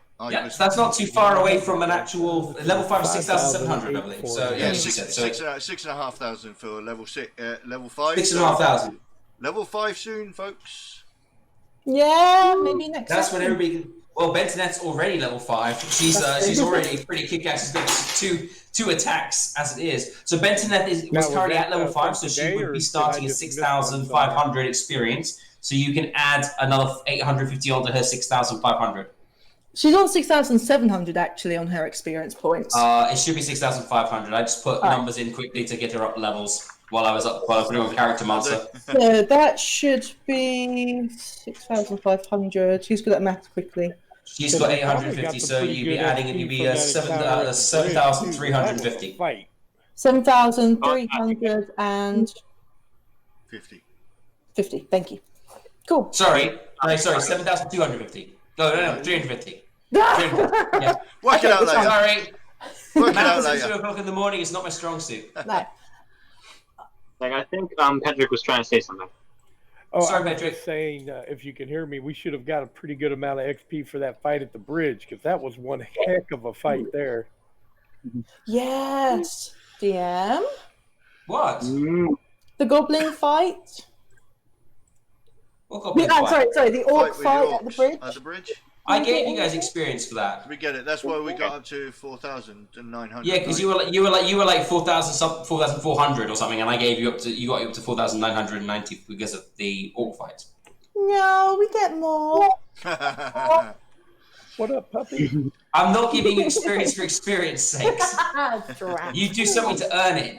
In fact, I'm being generous because when I calculated it, I forgot there were 5 people there, not 4. So technically, I should have given you less experience. But I'm being nice, okay? No. If you want, I can. If I want, I can deduct the amount to about 500 experience each instead of 850 experience. Quick, No. end the stream before the DM turns bad. This is like it's like talking to the tax man about something that he's forgotten about, and then he's like, "Oh yeah, well we didn't actually calculate this, so actually you owe us 700 and something pounds." No. No.